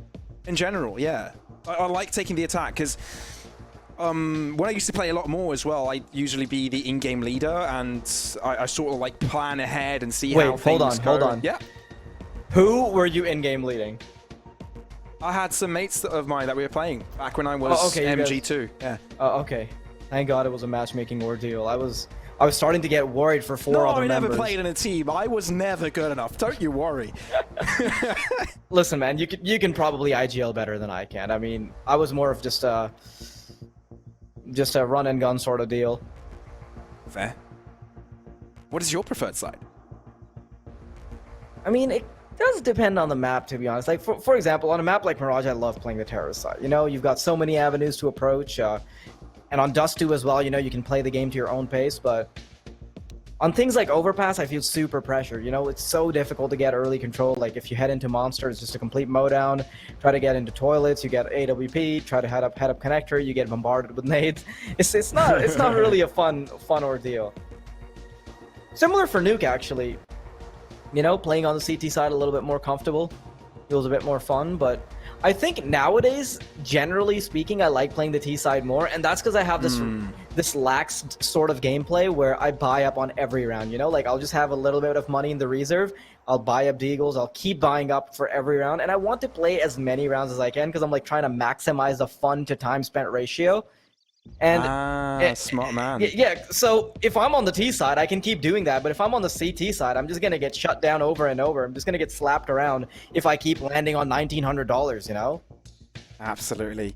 Now, I do have some information for you, ladies and gentlemen. I know the wait is long. I know we're the casters and you're expecting us to press that magic button for the game to start. Unfortunately, that is not the case. I've left it back in my I pressed it, don't worry about it. Oh yeah, apparently for us it's got on it. But basically the round that came through when all the issues came out, the round is being replayed. The score is currently 7-2, and the money and the scoreline and exactly how everything was set up is being put back into place. And we're going back live, 7-2 being the scoreline for Endpoint, and Sinners looking to get this double up setup work for them. Yeah, I think I actually noticed that Neofrag had his knife out and was just running in a straight line when the first kill was exchanged. So maybe that's the reason why. But I'm not going to comment on it too much because, of course, I'm just a caster. I'm not the admin. They probably know a lot more than me. No, they definitely know a lot more than me. Absolutely. Come on, man. Mm-hmm. But yeah, let's see how this plays out. Endpoint, of course, losing that one round because the round has been restored. The bomb being left all the way back. Trying to get a bit of contest going on early on the B side, but they're actually not quite approaching it. It's Thomas to get a kill on mid. Neofrag not really allowed to have too much of a say in this matter, and Oscar maybe gets caught off guard there, but there's a small gap in the smoke, and he will use it to its full potential. Yeah, it wasn't even mid the first kill that came through. It was around Cheetah. So mid was completely uncontested when it comes to Sinners. But as soon as they do hold down the ground, as soon as Oscar's got his lineup towards that A site, he's able to pull it close, even 4-on-4. But look at the movement from Endpoint. So close as the B site take. Are they ready for it? This smoke is perfect. They can only focus on the right side towards Log. Shock. Let's throw down a nade though. Quickly shut down. Mezzi looks to reposition. Damage inflicted onto Mezzi, but still alive to tell the tale. Mighty Max chimes in for another. The backstab is coming through from this man, and Beastick is left into that corner with nowhere to run and nowhere to hide. Zetko all by himself, but I think Endpoint have done what they did, even when Sinners were on a technical issue. 8-2 seems to be the scoreline that we'll be seeing. Do Endpoint actually go for the hunt here? I mean, they've got plenty of money, and a large part of Endpoint's success has been off of winning that second round, not allowing Sinners to get too comfortable with their wallets, having a bit of a gold mine for themselves. Mezzi and Crucial both approaching that $16,000 mark. It's tough if you're a Sinners fan right now. Even with their round loss bonuses maxed out, it's not like they're going to be able to make too much of a dent. Utility lacking or a missing M4 here and there. But with the AWP being in the hands of Oscar, you can definitely expect them to buy up something. Buy down to 2,000. Allow the loss bonus to still trickle in enough money that you can have a buy in the next round.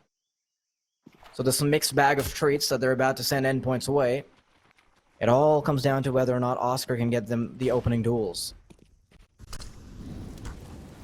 Well, yeah, on that end, Zedko looking to aggress with his Deagle. Sinners, they're desperate to find an advantage, but Surreal will not give them that gift. Instead, it's the gift of the realization that is there is death after life. It's an ultimate circle. The circle of life. And Sinners are now victims of it. Endpoint are making it work. Shock around the donut. Why does this always work? It always happens on Endshit. It has to happen once. Oh, no. Trigger discipline. Could be a second kill for him. Thomas, down he goes. They know where he is. Hides within the smoke. Recover 47 as well, so Neofrag could be able to distract them. As the bomb goes down, even finds the finisher. Falls within the shadows, and Endpoint have been dwindled down to 2 players. Neofrag again looking for another piece of that pie. Surreal shutting him down with bullets, but no, it doesn't even matter. Neofrag delivers on a second time, and it's down to a 1-on-1, and it's all due to Mighty Max's response. 2 different angles. Beastick emerging from the smoke. So much damage inflicted. 1 bullet now required. Flash. Is it going to be good enough? It is. Beastick falls, and Show will shock. Endpoint recover, and they revert the crisis. He did it with 2 bullets there. Those were his last 2 bullets.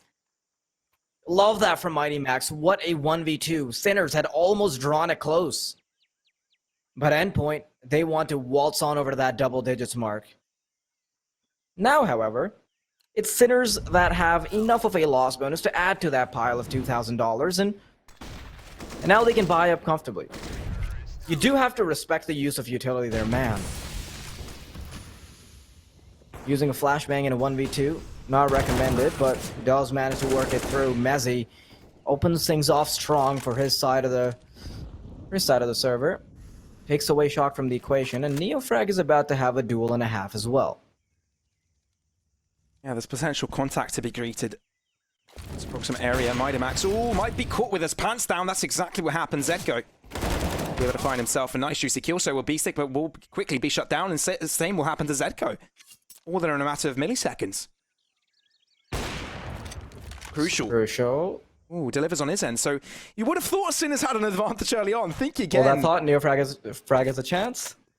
He may have, but Endpoint are lingering. They're not quite sure. They're playing it safe. They know there's a potential second player, and the molly is perfect. Makes him move out of position. They know exactly where he is. Finds the damage onto Surreal, but it's not going to be good enough.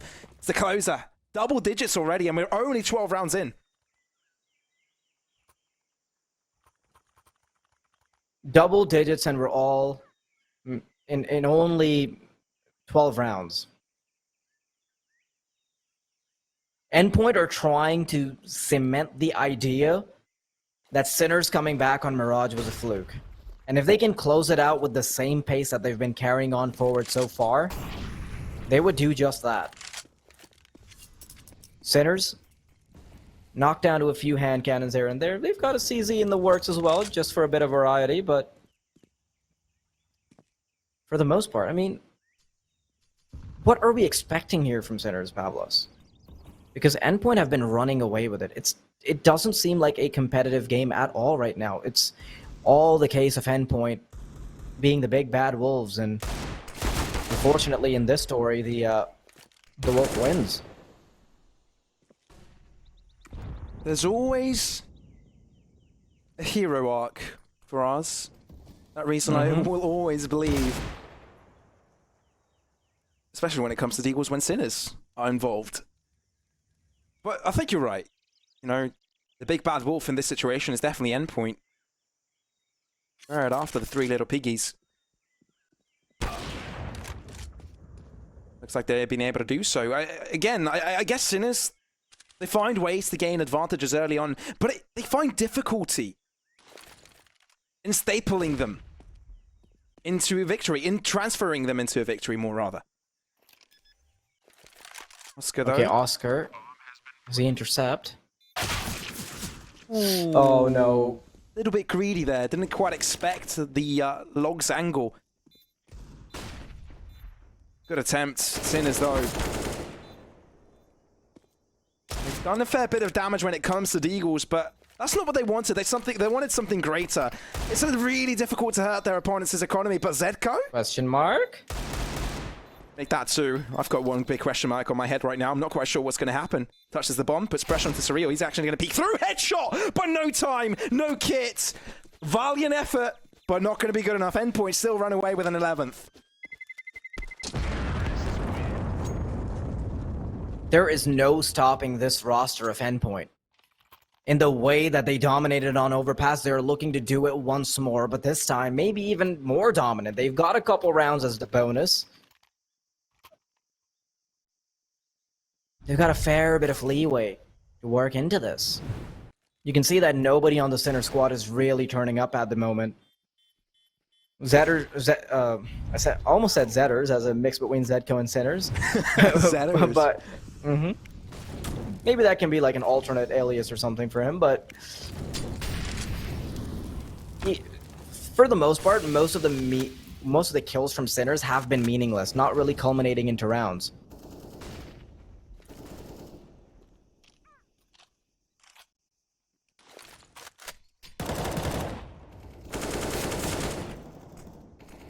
Crucial. Chimes in first with a kill on the side of Endpoint, but Sinners look for mid control. Thomas is the man nearest to them.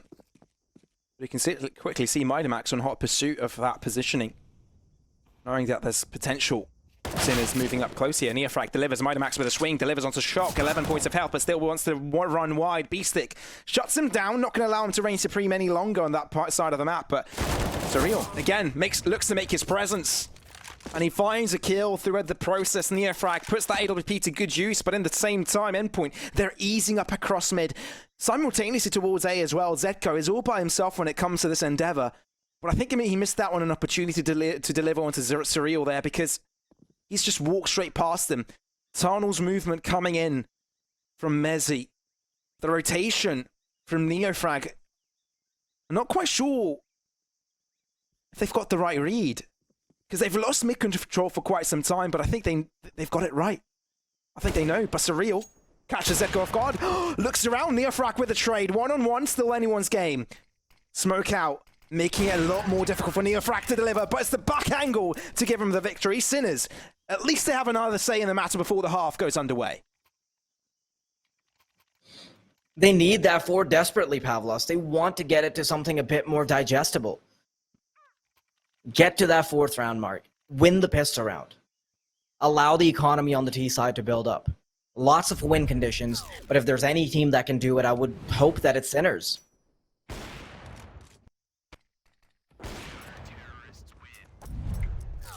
When we headed into map number 3, that was the big point of conversation, that we wanted this to be as competitive as possible. Make sure that both of the teams are being brought down to their knees, but unfortunately, we're not seeing too much of that, and Thomas has intercepted the boost, anticipating it. Echo, quick to equalize the numbers, peeks out for a second. A few bullets come his way, but he will still be left alive. The Molotov now burning him up. No chance that he escapes this, because the flames will devour him. Zedko out of commission. The T's starting to move in, but Shock is still there to respond. Last line of defense, but soon reinforcements will be arriving. Endpoint still methodical in their attack, though. Smoke to come out, but Shock holding out a close angle. Molly out, Shock delivers, still looks to move out of it. Neofrag as well. They line things up. Sinners, aggression coming through from them. I think Thomas is on the other side of the map. He expected to go for the back around when it came to the retake, but they didn't quite execute the take correctly from the get-go. So I think Oscar sort of has an idea from where Thomas will arrive from, and there you have it. Sinners, 2 rounds in a row to close out this half, at least on a high note, but Endpoint, I think everybody can tell they've done a splendid job in the first half.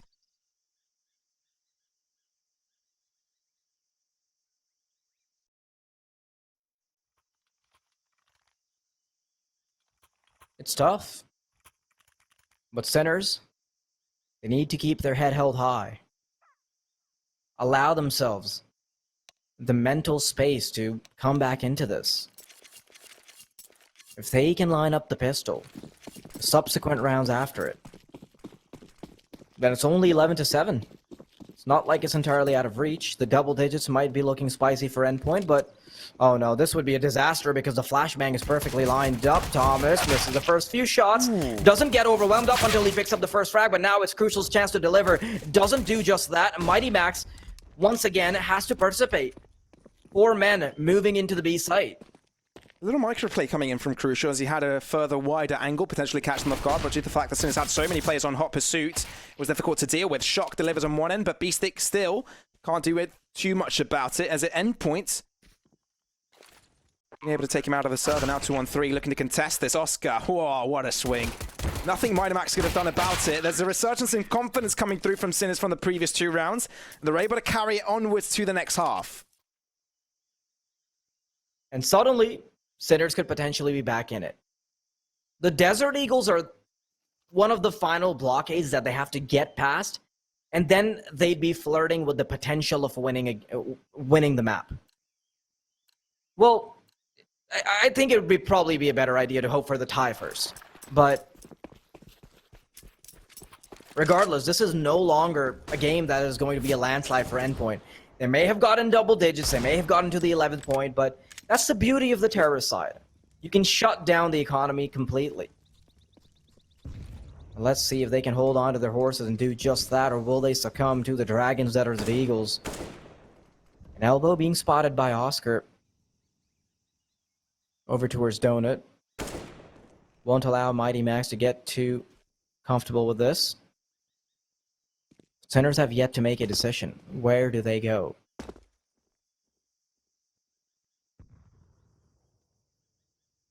Good movement from Sinners on the most part. Surreal. Got an idea. Thomas as well spots their progression. Can do quite a lot of damage with the right crosshair placement. Swings out. Swipes. Smoke to give him some space, but Zedko's got the good read. Good push. Sinners get themselves a numbers advantage as they look to trickle onto the site. Crucial. Together with Surreal holding it down, and you can also see Thomas already going for the rotation, holding back towards mid in case he's being contested from Beastic, but Oscar wins out on his kill again. Beastic, Mac 10 at hand, denies the rotation. Thomas as well on the backside, trying to put bullets through his opponent's bodies, but not going to happen. It's just a 5-7, and it's a Mac 10 to close his life. Have lost. This is getting dicey now. I think they actually might have a legitimate chance in this. Endpoint was so convincing on map 1, and we thought it would just be a replication on Ancient, but Sinners have probably already carved themselves out a better scoreline. With this being a throwaway round, this is their stairway back into it. This is the escalator to a tie. They still have to get past the AWP of Crucial, the mad plays of Mezzi, Mighty Max's decision-making. Lots of giants to topple. But Sinners want to keep that 10-match streak going. Beastic won't really be allowing that 5-7 to be put to good use. Surreal gets one. Mighty Max takes a while, and he cannot finish off the kill. Crucial and Thomas now the only ones remaining with measly pistols. I really think they'll have a say in the matter. Yeah, not too much. Absolutely not. But it seems to believe for us. To be honest, I'm not too surprised. Getting a 7th here, not losing too many players, definitely gives them a chance to get back into it. Although, I don't think I'm convinced until I see the next buy round. I don't think I'm convinced that Sinners have got what it takes. Although, you'll probably prompt me to look at Mirage again, because that's something similar to what we're seeing currently. Endpoint had some early advantages. It wasn't as dominant as it is now. I believe the halftime was 8-7. But initially, Endpoint seemed to marginally have the upper hand. I just really think it depends on how Endpoint perform on their buy round. If Sinners do get shut down this next round in a substantial fashion, then I don't think I believe as much as you do.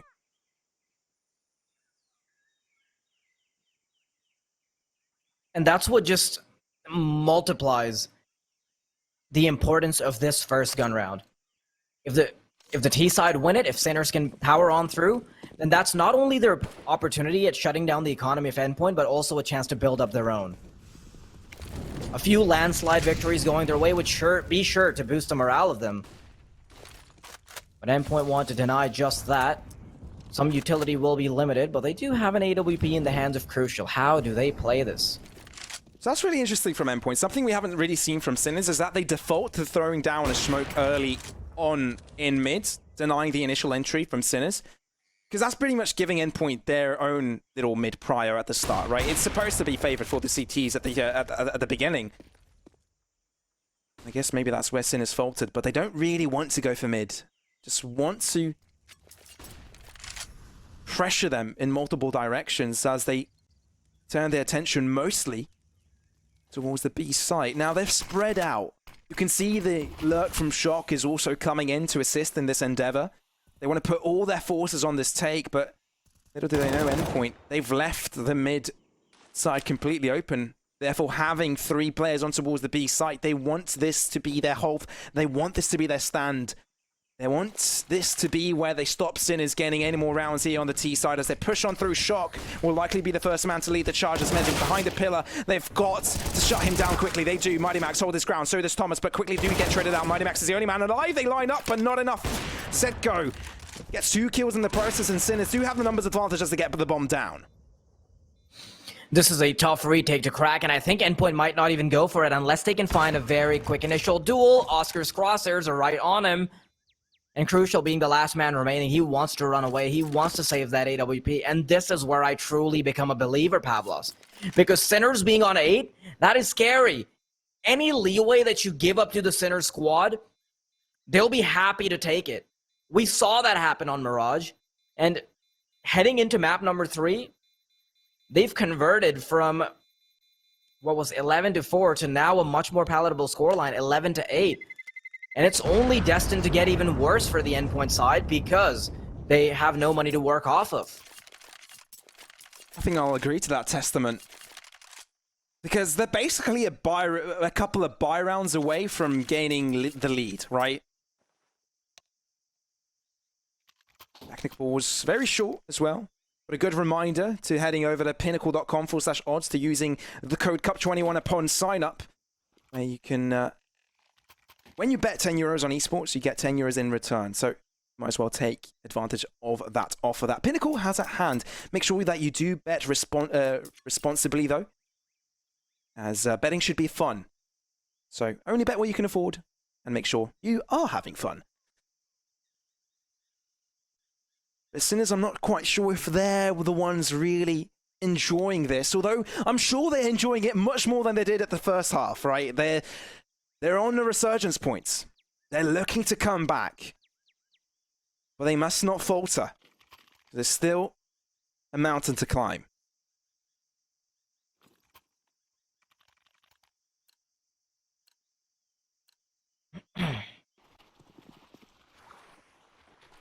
Three-round differential between the two. All that separates them is perhaps one gun round. If Crucial can pull off some early picks, then maybe even this Deagle round can be converted, but right now, I'm starting to believe in Sinners. I want them to bring it to a tie. I want Endpoint to start to sweat a little bit so we can see as competitive of a game of Counter-Strike as we can see.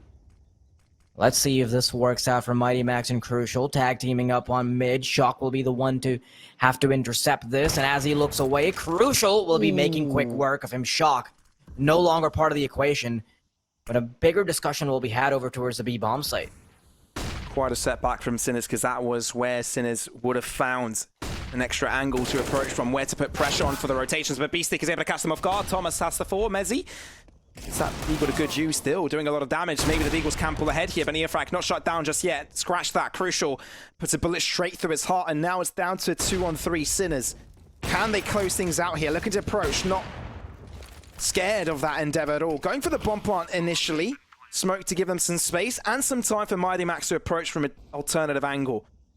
A different position. Swing out from Surreal. No. Oh dear, Oscar misses out on his shot again. Smoke out. It has to move away, but Mighty Max is there to retrieve him. Smoke from Zedko as well to give him some extra space to work around. Crucial with the spray down into the smoke. Delivers onto Zedko. Endpoint win off a Deagle round. How about that? And now they got themselves a 12th. That's from Crucial's ability to get and take initiative on mid, shut down the potential flank, and take away one part of the sandwich. I mean, we have started to believe Pavlos, because obviously they still have money, they still have plenty of gun rounds to go, but as the score inches ever so close to that 16, it becomes much harder for Sinners to keep their head in the game.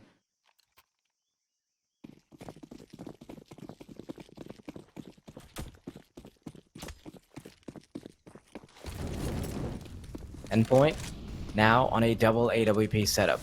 Not too often that you see it on Ancient, but maybe it works out for them. Sinners making their way to the A bomb site. Palm left back. As far as the CT side setup is concerned, one is in donut, one on the side itself, so they will be able to have backup, and I think Surreal is starting to sniff them out. Take a bit different of an angle.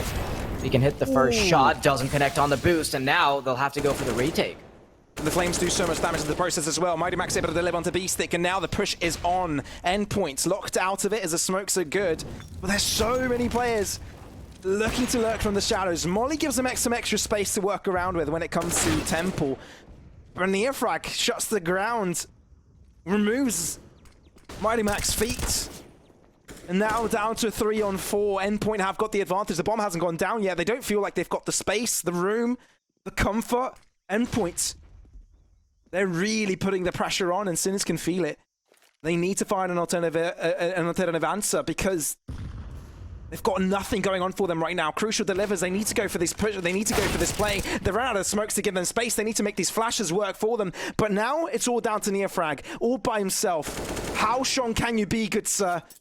Endpoint won't give you a freebie round. Crucial misses out on his shot, gives him another opportunity to peek on through, but not going to happen. Endpoint 13 on the board as they ease away from their opponents.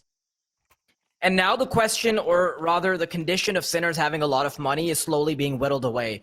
They're on their last gun round, and although the loss bonus will make it a little bit better, it's troublesome. Some money will be saved so that they can still buy up potentially Galils in the next round, but we suddenly see all the signs of life that Sinners had brought forward go away. Maybe they had some leeway off of the pistol, but Endpoint are looking like titans on the CT side. Mighty Max, early control on mid, doesn't allow Oscar to get up to his shenanigans.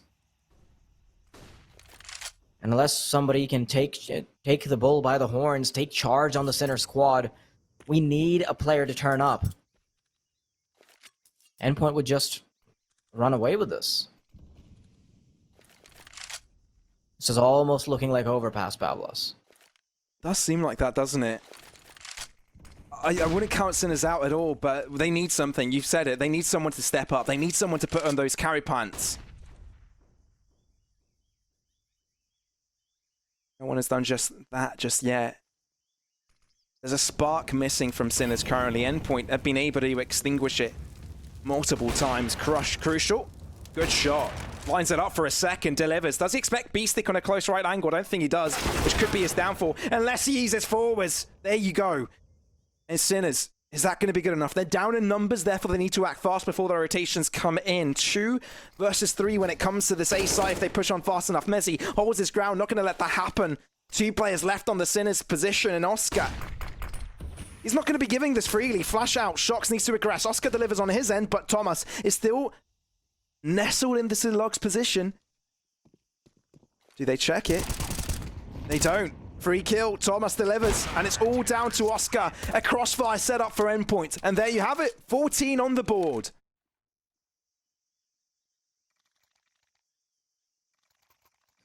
This is... well... a lot of the belief that we had put in Sinners, their economy, the sudden uptick in frags, the sudden signs of life, they've all been taken out. Now, last chance for Sinners to make a dent. They've bought down completely, and they still have no... They still don't have the weaponry to deal with this, Pavlos. Even in the next round, they would only have $3,400 apiece, and that is troublesome. There's nothing they can do against this powerhouse of an economy, but let's see if they can do this the old-fashioned way. Deagle's AK is moving into the A site. Crucial finds the first frag, backs off, retreats into safety, and Thomas wants to chime in as well. The AK doesn't come to life. Zetko picks up the frag. Messi wants to chime in now, moves on to the flashbang, gets 2, gets 3, lines it up for the 4th, and Endpoint get to the 15th round. I don't know what you've called it, chat. I don't know what you've called Mezzi's Ancient, but this is definitely what is coming through. As soon as Sinners have the advantage, Endpoint retaliate. They don't hold back. They don't go back into safety. They throw in a flash, and they go right back in to not give Sinners the bomb plant. They completely destroy their morale. Made it look so easy.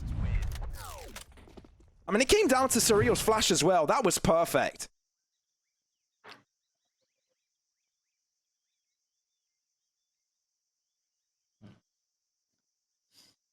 Sinners now, they go for a timeout. I mean, what can they really do off of a timeout? What words can be exchanged that would bring them back from 15 to 8 with no money? It's no longer up to Sinners to perform perfectly. It comes down to Endpoint making mistakes. And when you want to get into a grand final position, you can't really afford to be in this position. Spraying down initially, Mighty Max, although he's very darn low, he does still retrieve a kill in his favor. Tunnels to be approached now from Sinners. Surreal. AWP at hand. He's got the idea, misses out on the swing. B-Stick does move quickly into that position, giving that AWP to one of his teammates. Endpoint, what do you do? Mighty Max all by himself into the A site, waiting for the repositioning of his teammates, but B-Stick again, he's angry, he's frustrated, he wants to put that AK-47 to the test. Bomb goes down. Endpoint, how do you respond? Do you go for it? They've got the money, so I wouldn't be surprised if they do just that. 3 on 4 still within their realms of possibility, but they're delaying it slightly. With the bomb starting to tick halfway down, I think they've made the decision to back off. Don't want to throw this away. And I can really understand this decision. It's not about having money and going for the round straight up because you've got the money. It's also about ensuring your chances and having longevity in the game. having more money for future gun rounds, that's probably a much better approach than having a willy-nilly retake attempt that probably has less than a 10% chance.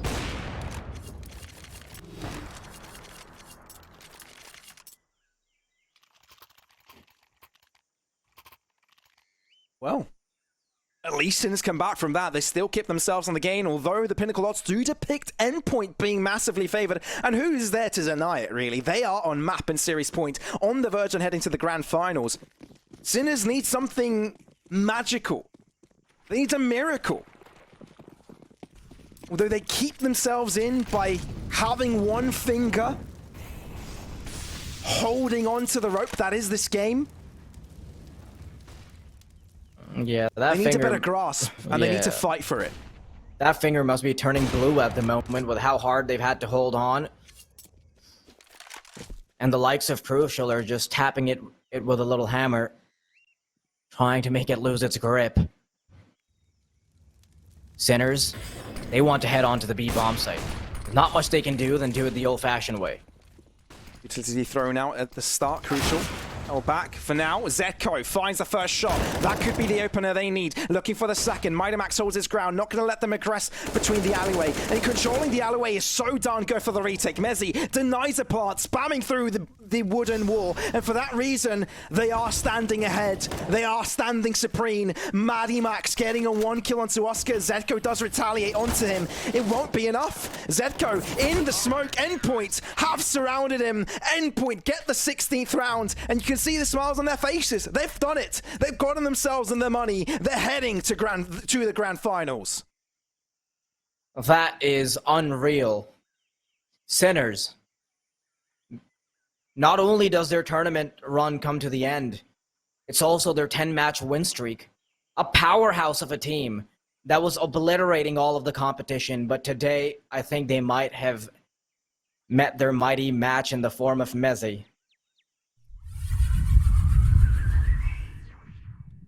What a showing by these two teams. It exceeded expectations, let's be honest. Endpoint, I don't think anybody expected them to perform the way they did.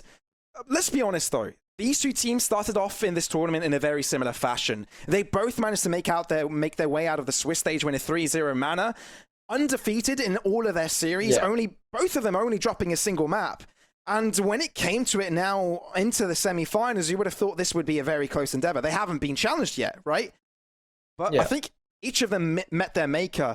And most of all, I think Endpoint has proven everyone that they well deserve to be distinguished in the top 30 in the global rankings. And at the same time, they have a shot to becoming the champions of the Pinnacle Cup by heading to the grand finals. Absolutely. I mean, the second map was a bit back and forth, but for the most part, Endpoint have made sure that it looked very uncompetitive.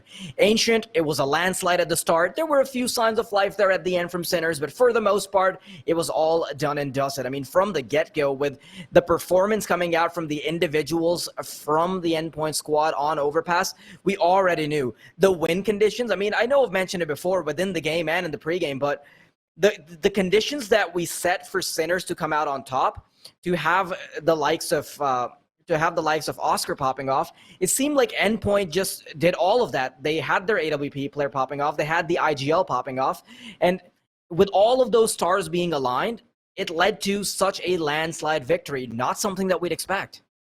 Absolutely not. And ladies and gentlemen, this means there's another semi-final at play. Let's bring up the bracket of the graphic of the bracket to see how exactly this will perform. On the other side of the pond, they are two monsters still remaining, Forza and Team Spirit. This matchup will shortly come underway, and I'm sure this will not disappoint. But the victor of these two will be playing against Endpoint, and I think whichever of the two the Endpoint has to face is still going to be a very difficult ordeal for them to close this entire tournament out. Absolutely. I mean, that is a very stacked lineup, and honestly, I'm going to have to tune into this as well. I mean, I know that Pavlos and I aren't going to be the ones that cover it. I mean, it will be Jay and Dweg, and we really look forward to watching that, so do go ahead and check that out as well. So, ladies and gentlemen, That is it. We are going to get it to a close, a small break until we head into the next semi-finals. Make sure you stay tuned because we'll be back with more Counter-Strike action.